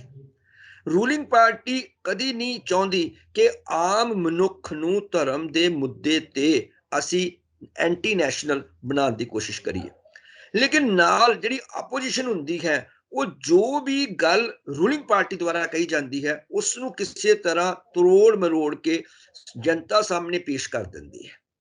ਔਰ ਕਦੀ ਵੀ ਇਹ ਨਹੀਂ ਹੁੰਦਾ ਕਿ ਜਿਹੜੀ ਪਾਰਟੀ ਰੂਲ ਕਰ ਰਹੀ ਹੈ ਉਹ 100% ਵੋਟਰਸ ਦੇ ਵੋਟ ਨਾਲ ਜਿੱਤ ਕੇ ਆਈ ਹੈ, ਉਹਦੇ ਕੋਲ ਮੈਜੋਰਿਟੀ ਹੁੰਦੀ ਹੈ। ਲੇਕਿਨ ਜੇ ਅਸੀਂ ਕਹੀਏ ਕਿ ਸਾਰੇ ਲੋਕ ਪੂਰਾ ਭਾਰਤ ਜਿਹੜਾ ਹੈ ਧਰਮ ਦੇ ਮੁੱਦੇ ਤੇ ਹਮੇਸ਼ਾ ਰੂਲਿੰਗ ਪਾਰਟੀ ਨਾਲ ਹੁੰਦਾ ਹੈ ਤਾਂ ਇਹ ਬਿਲਕੁਲ ਸਮੀਕਰਨ ਗਲਤ ਹੈ। ਜੋ ਵੀ ਇਸ ਵੇਲੇ ਗੱਲਾਂ ਰਾਮ ਮੰਦਿਰ ਨੂੰ ਲੈ ਕੇ ਆ ਰਹੀਆਂ ਹਨ ਔਰ 22 ਤਰੀਕ ਨੂੰ ਜੋ ਉੱਥੇ ਸਮਾਗਮ ਹੋਣ ਜਾ ਰਿਹਾ ਹੈ ਨੈਸ਼ਨਲ ਲੈਵਲ ਤੇ, ਉਸ ਤੋਂ ਪਹਿਲਾਂ ਸ਼੍ਰੀ ਰਾਮ ਜੀ ਦੀ ਜੋ ਆਪਾਂ ਰਾਮਨੌਮੀ ਦੀ ਗੱਲ ਕਰਦੇ ਹਾਂ, ਬੜਾ ਪਵਿੱਤਰ ਇੱਕ ਉਹ ਦਿਨ ਹੁੰਦਾ ਹੈ ਪੂਰੇ ਭਾਰਤੀਆਂ ਲਈ, ਕੀ ਪੂਰੇ ਵਿਸ਼ਵ ਲਈ ਹੁੰਦਾ ਹੈ। ਅਸਲ ਵਿੱਚ ਇਹ ਜਿਹੜੀਆਂ ਸਾਰੀਆਂ ਗੱਲਾਂ ਨੂੰ ਤਰੋੜ ਮਰੋੜ ਕੇ ਪੇਸ਼ ਕੀਤਾ ਜਾ ਰਿਹਾ ਹੈ, ਇਲੈਕਸ਼ਨ ਬਿਲਕੁਲ ਸਾਹਮਣੇ ਹਨ, ਉਹ ਆਪੋਜੀਸ਼ਨ ਪਾਰਟੀਆਂ ਨਹੀਂ ਚਾਹੁੰਦੀਆਂ ਕਿ ਰੂਲਿੰਗ ਪਾਰਟੀ ਆਪਣੀ ਕੋਈ ਐਸੀ ਛਵੀ ਤਿਆਰ ਕਰ ਲੇ, ਕੋਈ ਐਸਾ ਟਰੰਪ ਕਾਰਡ ਖੇਲਣ ਕਿ ਆਉਣ ਵਾਲੀ ਇਲੈਕਸ਼ਨ ਵਿੱਚ ਆਮ ਆਦਮੀ ਦਾ ਜਿਹੜਾ ਮੂਡ ਹੈ ਉਹ ਪ੍ਰੋ ਰੂਲਿੰਗ ਪਾਰਟੀ ਬਣ ਜਾਏ। ਉਹ ਧਰਮ ਗਿਆਨੀ ਜਿਹੜੇ ਨੇ ਉਹ ਪ੍ਰਾਣ ਪ੍ਰਤਿਸ਼ਠਾ ਦੀ ਜੋ ਗੱਲ ਕੀਤੀ ਜਾ ਰਹੀ ਹੈ, ਜੋ ਰਾਮਨੌਮੀ ਦੀ ਗੱਲ ਕੀਤੀ ਜਾ ਰਹੀ ਹੈ, ਕੱਲ ਰਾਤੀ ਇੱਕ ਬਹੁਤ ਜ਼ਿਆਦਾ ਖਤਰਨਾਕ ਬਿਆਨ ਜਾਰੀ ਕਰ ਦਿੱਤਾ ਗਿਆ ਕਿ ਨਿਮੰਤਰਣ ਦੇਵਾਂ ਮੈਂ ਕੀ ਕਰਾਂ, ਜਾਂ ਕਿ ਇਹ ਸ਼ਾਦੀ ਹੈ ਜਾਂ ਕੁਝ ਇਹੋ ਜਿਹੇ ਅਪਸ਼ਬਦ ਵੀ ਯੂਜ਼ ਕੀਤੇ ਜਾ ਰਹੇ ਨੇ ਜੋ ਕਿ ਮੈਂ ਚੈਨਲ ਤੇ ਪ੍ਰਯੋਗ ਨਹੀਂ ਕਰ ਸਕਦਾ। ਲੇਕਿਨ ਅਸੀਂ ਉਸ ਨੂੰ ਸੈਂਸ ਨੂੰ ਸਮਝਦੇ ਹਾਂ ਕਿ ਜਿਹੜੀ ਇਸ ਵੇਲੇ ਧਰਮ ਨੂੰ ਲੈ ਕੇ ਇਹ ਮੁੱਦਾ ਬਹੁਤ ਉਛਾਲਿਆ ਜਾ ਰਿਹਾ ਹੈ। Ruling party wants to cash it in full, opposition wants to make it denial over it. ਔਰ ਤੀਸਰਾ ਜਿਹੜਾ ਪੱਖ ਹੁੰਦਾ ਹੈ ਉਹ ਸਾਡੇ ਇਹ ਧਰਮ ਦੇ ਵਿੱਚ, ਉਹ ਕਿਸੇ ਵੀ ਕੋਈ ਵੀ ਧਰਮ ਸਾਡੇ ਹੈ ਉਹਦੇ ਵਿੱਚ ਉਹਦੇ ਧਰਮ ਗੁਰੂ ਜਿਹੜੇ ਨੇ ਉਹ ਜ਼ਰੂਰ ਹੁੰਦੇ ਨੇ। ਕਈ ਵਾਰੀ ਸਿਰਫ ਇਹ ਨਹੀਂ ਕਿ ਹਿੰਦੂ ਧਰਮ ਵਿੱਚ ਹੈ, ਹਰ ਧਰਮ ਵਿੱਚ ਕੋਈ ਨਾ ਕੋਈ ਕੰਟਰੋਵਰਸੀ ਆ ਜਾਂਦੀ ਹੈ, ਲੇਕਿਨ ਪਬਲਿਕਲੀ ਉਹ ਗੁਰੂ ਆ ਕੇ ਉਸ ਕੰਟਰੋਵਰਸੀ ਨੂੰ ਕਲੀਅਰ ਵੀ ਕਰਦੇ ਹਨ, ਉਹ ਮੰਨੀ ਵੀ ਜਾਂਦੀ ਹੈ। ਲੇਕਿਨ ਇਹਨੂੰ ਹੁਣ ਕਿਉਂਕਿ ਇਲੈਕਸ਼ਨ ਈਅਰ ਹੈ ਇਸ ਕਰਕੇ ਹਰ ਤਰ੍ਹਾਂ ਦੀ ਹਵਾ ਜਿਹੜੀ ਹੈ ਉਹ ਦਿੱਤੀ ਜਾ ਰਹੀ ਹੈ। ਉਹ ਚਾਹੁੰਦੇ ਨੇ ਕਿ ਆਮ ਆਦਮੀ ਇਹਦੀ ਜਿਹੜੀ ਉਲਝਣ ਵਿੱਚ ਹੀ ਰਹਿ ਜੇ ਕਿ ਜੋ ਕੀਤਾ ਹੈ ਉਹ ਸਹੀ ਹੈ, ਜੋ ਨਹੀਂ ਹੋਇਆ ਉਹ ਠੀਕ ਨਹੀਂ ਸੀ। ਧਰਮ ਗੁਰੂ ਕੁਝ ਹੋਰ ਚਾਹੁੰਦੇ ਨੇ, ਆਪੋਜੀਸ਼ਨ ਪਾਰਟੀ ਕੁਝ ਹੋਰ ਚਾਹੁੰਦੀ ਹੈ, ਰੂਲਿੰਗ ਪਾਰਟੀ ਜਿਹੜੀ ਹੈ ਉਹ ਕਹਿੰਦੀ ਜੋ ਇੱਕ ਛਵੀ ਕ੍ਰੀਏਟ ਹੋ ਚੁੱਕੀ ਹੋਈ ਹੈ ਉਹਨੂੰ ਧੂਮਿਲ ਨਾ ਕੀਤਾ ਜਾਏ। ਕਿਉਂਕਿ 6 ਦਸੰਬਰ ਨੂੰ ਜਦੋਂ ਬਾਬਰੀ ਮਸਜਿਦ ਦੇ ਨਾਲ ਉਹ ਇੱਕ ਦੁੱਖ ਭਰਾ ਇਨਸੀਡੈਂਟ ਹੋਇਆ ਕੁਝ ਇੱਕ ਲੋਕਾਂ ਦੇ ਅਨੁਸਾਰ, ਲੇਕਿਨ ਕੁਝ ਨੇ ਉਹਨੂੰ ਹੋਰ ਤਰ੍ਹਾਂ ਮਨਾਇਆ ਵੀ ਹੈ। ਸੋ ਜਿੱਥੋਂ ਤੱਕ ਧਾਰਮਿਕ ਜਜ਼ਬਾਤਾਂ ਦੀ ਗੱਲ ਹੁੰਦੀ ਹੈ ਸਾਰੇ ਪਿਓਰਲੀ ਪਰਸਨਲ ਹੈ, ਇਹਨੂੰ ਰਾਜਨੀਤੀ ਦਾ ਮੁੱਦਾ ਤਾਂ ਬਣਾਇਆ ਨਹੀਂ ਜਾਣਾ ਚਾਹੀਦਾ। ਲੇਕਿਨ ਸਾਡੇ ਭਾਰਤ ਵਿੱਚ ਜਾਤੀ, ਭਾਸ਼ਾ, ਇਲਾਕਾ ਔਰ ਧਰਮ ਇਹਨਾਂ ਤੋਂ ਜੇ ਅਸੀਂ ਪੁੰਨ ਕੇ ਰਾਜਨੀਤੀ ਥੱਲੇ ਪਾ ਦਈਏ ਤੇ ਮੇਰੇ ਖਿਆਲ ਸਵਰਗ ਬਣ ਸਕਦਾ ਹੈ। ਲੇਕਿਨ ਇਹ ਚਾਰੇ ਮੁੱਦੇ ਕਦੀ ਵੀ ਰਾਜਨੀਤਿਕ ਪੌਣੀ ਵਿੱਚ ਪੁਣੇ ਨਹੀਂ ਜਾਂਦੇ, ਇਹਨਾਂ ਨੂੰ ਰਾਜਨੀਤੀ ਦੇ ਨਾਲ ਹੀ ਬਹਿਣ ਦਿੱਤਾ ਜਾਂਦਾ ਹੈ ਤਾਂ ਕਿ ਜਿਸ ਤਰ੍ਹਾਂ ਦਾ ਫਾਇਦਾ ਉਠਾਇਆ ਜਾ ਸਕੇ। ਚਾਹੇ ਜੇ ਉਹ ਰੀਜਨਲ ਪ੍ਰੋਬਲਮ ਆਉਂਦੀ ਹੈ ਤੇ ਸਾਡੇ ਬਹੁਤ ਸਾਰੇ ਖੇਤਰ ਐਸੇ ਨੇ ਜਿਹੜੇ ਧਰਮ ਭਾਸ਼ਾ ਦੇ ਆਧਾਰ ਤੇ ਵੰਡੇ ਗਏ। 1950 ਦੇਖ ਲਓ, ਹੁਣ ਇਸ ਵੇਲੇ ਤੁਸੀਂ ਦੇਖ ਲਓ, ਭਾਸ਼ਾ ਦੇ ਆਧਾਰ ਤੇ 15 ਕਿਲੋਮੀਟਰ ਤੋਂ ਬਾਅਦ ਤੁਹਾਡੀ ਭਾਸ਼ਾ ਦੇ ਵਿੱਚ ਪਰਿਵਰਤਨ ਆ ਜਾਂਦਾ ਹੈ। ਠੀਕ ਹੈ ਸਰ। ਔਰ ਜਿਹੜਾ ਕਾਸਟ ਹੈ ਉਹ ਤਾਂ ਰਜਨੀ ਕਠਾਰੀ ਨੇ ਬਹੁਤ ਕਲੀਅਰ ਕਹਿ ਦਿੱਤਾ ਸੀ ਕਿ it is Indian politics is not caste ridden but it is caste which is being politicised. ਰਾਜਨੀਤੀ ਮਤਲਬ ਜਾਤੀ ਦਾ ਜਿਹੜਾ ਰਾਜਨੀਤੀ ਹੈ ਉਹਦਾ ਜਾਤੀਕਰਨ ਕੀਤਾ ਜਾ ਰਿਹਾ ਹੈ।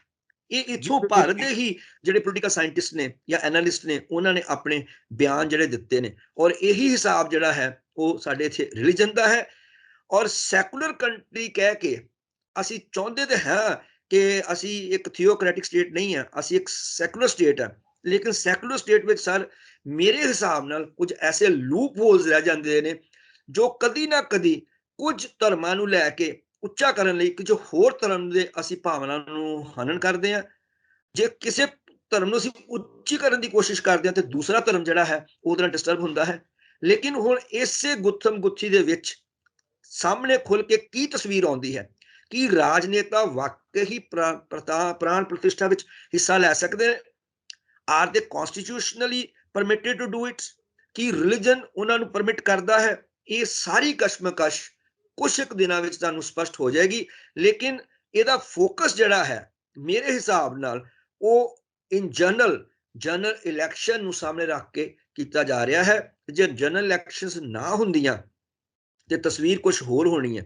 ਸਰ ਧਰਮ ਆਦਮੀ ਦਾ ਪਰਸਨਲ ਮਾਮਲਾ ਹੈ। ਮੈਂ ਬੈਠਾ ਕੀ ਕਰ ਰਿਹਾ ਹਾਂ, ਮੈਂ ਕਿਸ ਭਗਵਾਨ ਨੂੰ ਪੂਜ ਰਿਹਾ ਹਾਂ, ਮੇਰੀ ਆਸਥਾ ਕਿਹਦੇ ਨਾਲ ਹੈ, ਇਹ ਤਾਂ ਰਾਜਨੀਤੀ ਵਿੱਚ ਛਿੜੀ ਨਹੀਂ ਜਾਣੀ ਚਾਹੀਦੀ। ਲੇਕਿਨ ਇਹ ਬਹੁਤ ਦੇਰ ਤੋਂ, ਇਹ ਸਦੀਆਂ ਤੋਂ ਚੱਲਿਆ ਆ ਰਿਹਾ ਵਾ। ਇਹਦਾ ਫਾਇਦਾ ਗੁਲਾਮ ਭਾਰਤ ਵਿੱਚ ਉਸ ਵੇਲੇ ਦੀ ਜਿਹੜੀ ਸਰਕਾਰ, ਰੂਲਿੰਗ ਸਰਕਾਰ ਸੀ, ਇੰਗਲਿਸ਼ ਗਵਰਨਮੈਂਟ, ਉਹਨੇ ਵੀ ਬਹੁਤ ਜ਼ਿਆਦਾ ਇਸ ਨੂੰ ਕੀਤਾ ਸੀ ਡਿਵਾਈਡ ਐਂਡ ਰੂਲ। ਸਾਨੂੰ ਸਾਰਿਆਂ ਨੂੰ ਪਤਾ ਹੈ ਕਿ ਫੁੱਟ ਪਾਓ ਤੇ ਰਾਜ ਕਰੋ। ਸੋ ਅੱਜ ਵੀ ਅਸੀਂ ਇਹ ਤੋਂ ਅਛੂਤੇ ਨਹੀਂ ਰਹਿ ਸਕਦੇ। ਲੇਕਿਨ ਮੈਂ ਇਸ ਚੈਨਲ ਰਾਹੀਂ ਇਹ ਕਹਿਣਾ ਚਾਹੁੰਦਾ ਹਾਂ ਕਿ ਬਿਨਾਂ ਕਿਸੇ ਵਿਅਕਤੀ ਦੇ ਧਰਮ ਦੀ ਭਾਵਨਾਵਾਂ ਨੂੰ ਛੇੜੇ ਬਗੈਰ ਜੇਕਰ ਤੁਹਾਡੇ ਧਾਰਮਿਕ ਕੰਮ ਸੰਪੰਨ ਹੋ ਜਾਂਦੇ ਨੇ ਔਰ ਤੁਹਾਡੇ ਪੋਲੀਟੀਕਲ ਕੰਮ ਜਿਹੜੇ ਨੇ ਉਹ ਬਣ ਜਾਂਦੇ ਨੇ ਤਾਂ ਅਸੀਂ ਇਹਨੂੰ ਲੈ ਕੇ ਚੱਲਣਾ ਚਾਹੀਦਾ। ਕਿਸੇ ਵੀ ਵਿਅਕਤੀ ਦੀ ਜਿਹੜੀ ਧਾਰਮਿਕ ਭਾਵਨਾ ਹੈ ਉਸ ਦੇ ਨਾਲ ਛੇੜਛਾੜ ਨਹੀਂ ਕੀਤੀ ਜਾਣੀ ਚਾਹੀਦੀ। ਇਹਦੇ ਵਿੱਚ ਨਾ ਵਿਨੇ ਜੀ ਦੋ ਚੀਜ਼ਾਂ ਆਉਂਦੀਆਂ ਨੇ। ਇੱਕ ਤਾਂ ਜੋ ਧਾਰਮਿਕ ਗੁਰੂ ਨੇ ਉਹ ਸ਼ਾਸਤਰਾਂ ਦੇ ਮੁਤਾਬਿਕ ਹੀ ਸਾਰੀ ਗੱਲ ਕਰ ਰਹੇ ਨੇ ਔਰ ਇਹ ਸਿੱਧੀ ਔਰ ਸਪਸ਼ਟ ਗੱਲ ਕਰਦੇ ਨੇ ਕਿ ਧਰਮ ਦਾ ਤੇ ਰਾਜਨੀਤੀ ਦਾ ਕੋਈ ਆਪਸ ਦੇ ਵਿੱਚ ਮੇਲ ਨਹੀਂ ਹੁੰਦਾ। ਇਸ ਕਰਕੇ ਧਰਮ ਹਮੇਸ਼ਾ ਸ਼ਾਸਤਰਾਂ ਦੇ ਮੁਤਾਬਿਕ ਹੀ ਚੱਲੇਗਾ। ਉਹ ਇਹ ਗੱਲ ਕਹਿੰਦੇ ਨੇ। ਹਾਂ, ਕਨਸਟੀਟਿਊਸ਼ਨ ਸਾਨੂੰ ਜੋ ਹੱਕ ਦਿੰਦਾ ਹੈ ਉਹ ਇੱਕ ਸਮਾਜਿਕ ਵਿਵਸਥਾ ਹੈ, ਪਰ ਜਿੱਥੇ ਧਰਮ ਦੀ ਗੱਲ ਆਉਂਦੀ ਹੈ ਉੱਥੇ ਸ਼ਾਸਤਰਾਂ ਨੂੰ ਲੈ ਕੇ ਉਹ ਇਹ ਗੱਲ ਕਰਦੇ ਨੇ। ਔਰ ਵੱਖ-ਵੱਖ ਜਿਹੜੇ ਮੱਠ ਨੇ, ਸ਼ੰਕਰਾਚਾਰਿਆ ਨੇ, ਉਹਨਾਂ ਵੱਲੋਂ ਇਹ ਸਟੇਟਮੈਂਟਸ ਆ ਰਹੀਆਂ ਨੇ ਕਿ ਪ੍ਰਾਣ ਪ੍ਰਤਿਸ਼ਠਾ ਕੋਈ ਧਰਮ ਗੁਰੂ ਹੀ ਕਰਦੇ ਹੁੰਦੇ ਨੇ ਸ਼ਾਸਤਰਾਂ ਦੇ ਮੁਤਾਬਿਕ। ਪ੍ਰਾਣ ਪ੍ਰਤਿਸ਼ਠਾ ਕੋਈ ਬ੍ਰਹਮ ਗਿਆਨੂ, ਕੋਈ ਸਾਧੂ ਸੰਤ ਸਮਾਜ ਦੇ ਹੀ ਕੋਈ ਜਿਹੜੇ ਮੋਤਬਰ ਹੁੰਦੇ ਨੇ, ਜਿਹੜੇ ਉਹਨਾਂ ਦੇ ਹੈੱਡ ਕਹਿ ਸਕਦੇ ਹੋ, ਜੋ ਉਹਨਾਂ ਦੇ ਸਿਰਮੌਰ ਹੁੰਦੇ ਨੇ, ਉਹੀ ਕਰਦੇ ਨੇ। ਇਹ तमाम ਗੱਲਾਂ ਆ ਰਹੀਆਂ ਨੇ ਕਿ ਕਿਸੇ ਰਾਜਨੇਤਾ ਵੱਲੋਂ ਨਹੀਂ ਹੁੰਦੀ ਪ੍ਰਾਣ ਪ੍ਰਤਿਸ਼ਠਾ। ਇਹ तमाम ਗੱਲਾਂ ਇਸ ਵਕਤ ਬਹਿਸ ਦਾ ਮੁੱਦਾ ਬਣੀਆਂ ਹੋਈਆਂ ਨੇ। ਸੋ ਇਹ ਕਿੱਧਰ ਜਾਏਗੀ ਗੱਲ, ਇਹ ਤਾਂ ਹਜੇ ਦੇਖਣ ਵਾਲੀ ਗੱਲ ਹੈ। ਵੈਸੇ ਤੁਹਾਡਾ ਐਨਾਲਿਸਿਸ ਕੀ ਕਹਿੰਦਾ ਕਿ ਇਹ ਸਾਰਾ ਜੋ ਸਮੀਕਰਨ ਬਣਦਾ ਪਿਆ ਇਹਦਾ 2024 ਦੀਆਂ ਇਲੈਕਸ਼ਨਸ ਦੇ ਉੱਤੇ ਕੀ ਅਸਰ ਪੈਣ ਵਾਲਾ ਹੈ Vinay ji? India being thickly dominated by the Hindus, 89% ਜਿਹੜੀ ਹੈ ਉਹ ਹਿੰਦੂ ਆਬਾਦੀ ਹੈ ਇਹਦੇ ਵਿੱਚ। ਔਰ ਜਿੱਥੋਂ ਤੱਕ ਤੁਸੀਂ ਗੱਲ ਕਰ ਰਹੇ ਹੋ ਕਿ ਸਾਡੇ ਜਿਹੜੇ ਇਸ ਧਰਮ ਦੇ ਸੰਬੰਧੀ ਮੱਠ ਨੇ ਜਾਂ ਜਿਹੜੇ ਉਹ ਗੁਰੂ ਨੇ ਜਿਨ੍ਹਾਂ ਨੂੰ ਇੰਟਰਨੈਸ਼ਨਲ ਰਿਕੋਗਨੀਸ਼ਨ ਹਾਸਿਲ ਹੈ ਔਰ ਜੋ ਹਮੇਸ਼ਾ ਧਰਮ ਦੇ ਹੱਕ ਵਿੱਚ ਗੱਲ ਕਰਦੇ ਨੇ, ਉਹਨਾਂ ਨੇ ਰਾਜਨੀਤੀ ਵਿੱਚੋਂ ਕੁਛ ਨਹੀਂ ਲੈਣਾ। ਲੇਕਿਨ ਰਾਜਨੀਤਿਕ ਨੇਤਾ ਜਿਹੜੇ ਨੇ ਉਹ ਇਸ ਧਰਮ ਦੀ ਆੜ ਵਿੱਚ ਆਪਣੀ ਪੋਲੀਟੀਕਲ ਮਾਈਲੇਜ ਜਿਹੜੀ ਹੈ ਉਹਨੂੰ ਜ਼ਰੂਰ ਲੈਂਦੇ ਆ। ਆਪਾਂ ਪੁਰਾਣੀ ਤੋਂ ਪੁਰਾਣੀ ਇਲੈਕਸ਼ਨ ਤੁਸੀਂ ਦੇਖੋ ਕਿ ਜਦੋਂ ਵੀ ਕੋਈ ਧਾਰਮਿਕ ਸਮਾਰੋਹ ਜਿਹੜਾ ਆਉਂਦਾ ਹੈ, ਇਹ ਜਿਹੜੇ ਪੋਲੀਟੀਕਲ ਲੀਡਰਸ ਹੁੰਦੇ ਨੇ ਇਹ ਰਿਲੀਜੀਅਸ ਰੋਬਸ ਵਿੱਚ ਆਪਣਾ ਜਿਹੜਾ ਕਾਸਟਿਊਮ ਹੈ ਉਸ ਕਾਸਟਿਊਮ ਵਿੱਚ ਆ ਕੇ ਲੋਕਾਂ ਵਿੱਚ ਸੰਮਿਲਿਤ ਹੁੰਦੇ ਨੇ।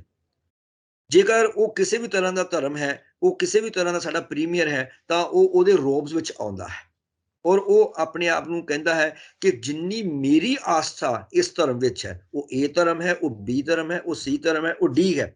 ਲੇਕਿਨ ਉਹ ਰਾਜਨੇਤਾ ਆਪਣੇ ਆਪ ਨੂੰ ਆਇਡੈਂਟੀਫਾਈ ਕੀ ਕਰਨਾ ਚਾਹੁੰਦਾ ਹੈ ਕਿ ਮੈਂ ਧਰਮ ਦੇ ਨਾਂ ਤੇ ਰਾਜਨੀਤੀ ਨਹੀਂ ਕਰਨਾ ਚਾਹੁੰਦਾ। This is what he puts publicly, but inward story is entirely different।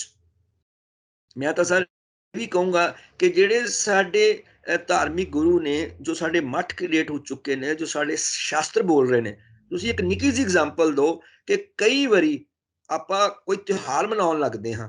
ਅੱਜ ਦੀਵਾਲੀ ਨਹੀਂ ਹੈ, ਕੱਲ ਦੀਵਾਲੀ ਹੈ, ਅੱਜ ਰੱਖੜੀ ਨਹੀਂ ਹੈ, ਕੱਲ ਉਹ ਇਹ ਕਹਿ ਰਹੇ ਨੇ, ਉਹ ਆਹ ਕਹਿ ਰਹੇ ਨੇ। ਜਦੋਂ ਫਿਰ ਟੈਕਨੀਕਲੀ ਜਾ ਕੇ ਉਸ ਗੱਲ ਨੂੰ ਵੇਰੀ ਕੀਤਾ ਜਾਂਦਾ ਹੈ ਕਿ ਰੱਖੜੀ 19 ਤਰੀਕ ਦੀ ਹੈ ਕਿ 20 ਤਰੀਕ ਦੀ ਆ, ਉਹ ਫਿਰ ਪੰਡਤ ਜਵਾਬ ਕੀ ਦਿੰਦੇ ਨੇ, ਨਹੀਂ ਉਹ ਇਸ ਕੋਲੇ ਜਾ ਕੇ ਉਹਦਾ ਨਕਸ਼ਤਰ ਬਦਲ ਜਾਣਾ, ਉਹ ਇੰਨੇ ਟਾਈਮ ਤੇ ਤੁਸੀਂ ਉਹਨੂੰ ਟਾਈ ਕਰ ਸਕਦੇ ਹੋ। ਉਹ ਫਿਰ ਆਪਣੀਆਂ ਧਾਰਮਿਕ ਜਿਹੜੀਆਂ ਗੱਲਾਂ ਨੇ ਉਹ ਇਸ ਤਰ੍ਹਾਂ ਦੀਆਂ ਕਰਦੇ ਨੇ, ਉਹ ਜਿਹੜੀਆਂ ਜਾਰਗਨ ਬਣ ਜਾਂਦੀਆਂ ਨੇ। ਉਹ ਫਿਰ ਆਮ ਆਦਮੀ ਸੋਚਦਾ ਯਾਰ ਰੱਖੜੀ ਬੰਨੋ, ਤੁਸੀਂ ਪਤਾ ਨਹੀਂ ਕਿਹੜੇ ਚੱਕਰ 'ਚ ਪਏ ਆ, ਦੀਵਾਲੀ ਅੱਜ ਆ ਕਿ ਦੀਵਾਲੀ ਕੱਲ੍ਹ ਹੈ। ਇਹ ਹਮੇਸ਼ਾ ਕੰਟਰੋਵਰਸੀ ਜਿਹੜੀ ਹੈ ਉਹ ਕਈ ਵਾਰੀ ਬਣ ਕੇ ਤਿਆਰ ਹੋ ਜਾਂਦੀ ਹੈ। ਤੇ ਜਦੋਂ ਸਾਨੂੰ ਅਸੀਂ ਪੋਲੀਟੀਕਲੀ ਦੇਖਦੇ ਹਾਂ, ਪੋਲੀਟੀਕਲ, ਡੂ ਯੂ ਥਿੰਕ ਕਿ ਜਿਹੜੇ ਗੁਰੂ ਨੇ, ਇਹ ਮੱਠ ਨੇ, ਇਹ ਰੂਲ ਸਰਕਾਰ ਦੀ ਰੂਲਿੰਗ ਤੋਂ ਅਲੱਗ ਰਹਿ ਸਕਦੇ ਨੇ? ਇਹਨਾਂ ਨੇ ਕੱਲ ਆਪਣਾ ਜੀਵਨ ਕਿੱਦਾਂ ਨਿਰਵਾਹ ਕਰਨਾ ਨੇ? ਇਸੇ ਸਿਸਟਮ ਵਿੱਚ ਹੀ ਇਹਨਾਂ ਨੇ ਆਪਣੇ ਫੰਕਸ਼ਨਸ ਕਰਨੇ ਆ ਨਾ। ਮੈਨੂੰ ਦੱਸੋ ਕਿ ਪਾਣੀ 'ਚ ਰਹਿ ਕੇ ਤੁਸੀਂ ਮਗਰ ਨਾ ਬੈਰ ਕਰ ਸਕਦੇ ਹੋ? Can you deny the effect of the ruling government if you are to go for any religious function, any religious ceremony? No, you simply can't do. If you make them displeased today, ਅੱਜ ਤੁਸੀਂ displease ਕਰ ਲੋਗੇ, ਅੱਜ ਤੁਸੀਂ ਆਪਣੀ ਗੱਲ ਇਹਨਾਂ ਤੇ ਕਰ ਲੋਗੇ, ਕੱਲ ਨੂੰ sir it is very difficult to go on with the ruling party. ਸੋ ਹਮੇਸ਼ਾ ਆਪਸ ਵਿੱਚ ਇੱਕ ਸਮਝੌਤਾ ਜ਼ਰੂਰ ਹੁੰਦਾ, ਇੱਕ ਪੁਆਇੰਟ ਆਉਂਦਾ ਹੈ ਜਿੱਥੇ ਕਿ ਕਿਹੜੀ ਗਵਰਨਮੈਂਟ ਜਿਹੜੀ ਹੈ ਉਹ ਰੂਲ ਕਰ ਰਹੀ ਹੈ।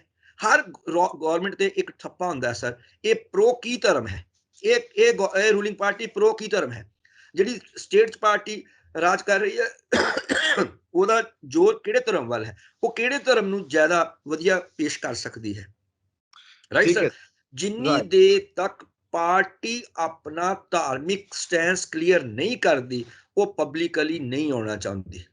ਰਹੀ ਗੱਲ ਤੁਹਾਡੀ ਆਖਰੀ ਸਵਾਲ ਦੀ ਕਿ 24 ਦਾ ਇਲੈਕਸ਼ਨ ਔਰ ਅਯੋਧਿਆ ਦਾ ਇਸ ਵੇਲੇ ਇਹ ਸਰਗਰਮ ਜੋ ਸਾਡੇ ਸਾਹਮਣੇ ਗੱਲ ਬਣੀ ਹੋਈ ਹੈ, ਕਿੱਥੇ ਭਗਵਾਨ ਰਾਮ ਦੀਆਂ ਸਾਡੇ ਬਿਲਕੁਲ ਇੱਕ ਮਤਲਬ ਧਰਮ ਸਰਵੋਪਰੀ ਹੁੰਦਾ ਹੈ ਔਰ ਕਿੱਥੇ ਰਾਜਨੀਤਿਕ ਗੇਮ।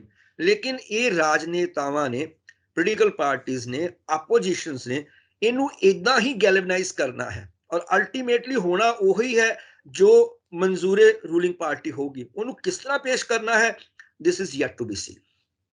ਜੀ ਵਿਨੇ ਜੀ, ਥੈਂਕ ਯੂ ਸੋ ਮਚ ਇਹਨਾਂ ਸਾਰੇ ਮਸਲਿਆਂ ਦੇ ਉੱਤੇ ਤੁਸੀਂ ਜੋ ਸਾਨੂੰ ਐਨਲਾਈਟਨ ਕੀਤਾ ਹੈ, ਥੈਂਕ ਯੂ ਸੋ ਮਚ। ਔਰ ਅਸੀਂ ਹੋਰ ਐਕਟੀਵਿਟੀਜ਼, ਹੋਰ ਜੋ ਵੀ ਡਿਵੈਲਪਮੈਂਟਸ ਹੁੰਦੀਆਂ ਨੇ ਉਹ ਲੈ ਕੇ ਤੁਹਾਡੇ ਨਾਲ ਜ਼ਰੂਰ ਅਪਰੋਚ ਕਰਦੇ ਰਵਾਂਗੇ ਔਰ ਆਪਾਂ ਉਹਦੇ ਉੱਤੇ ਡਿਸਕਸ਼ਨਸ ਜ਼ਰੂਰ ਕਰਦੇ ਰਵਾਂਗੇ। Thank you so much Vinay ji. Okay sir, welcome. ਆਪਣੇ ਦਰਸ਼ਕਾਂ ਨੂੰ ਗੁਜ਼ਾਰਿਸ਼ ਕਰਦੇ ਹਾਂ ਕਿ ਆਪਣੇ ਵਿਚਾਰ ਸਾਨੂੰ ਜ਼ਰੂਰ ਇਨਬਾਕਸ ਕਰੋ।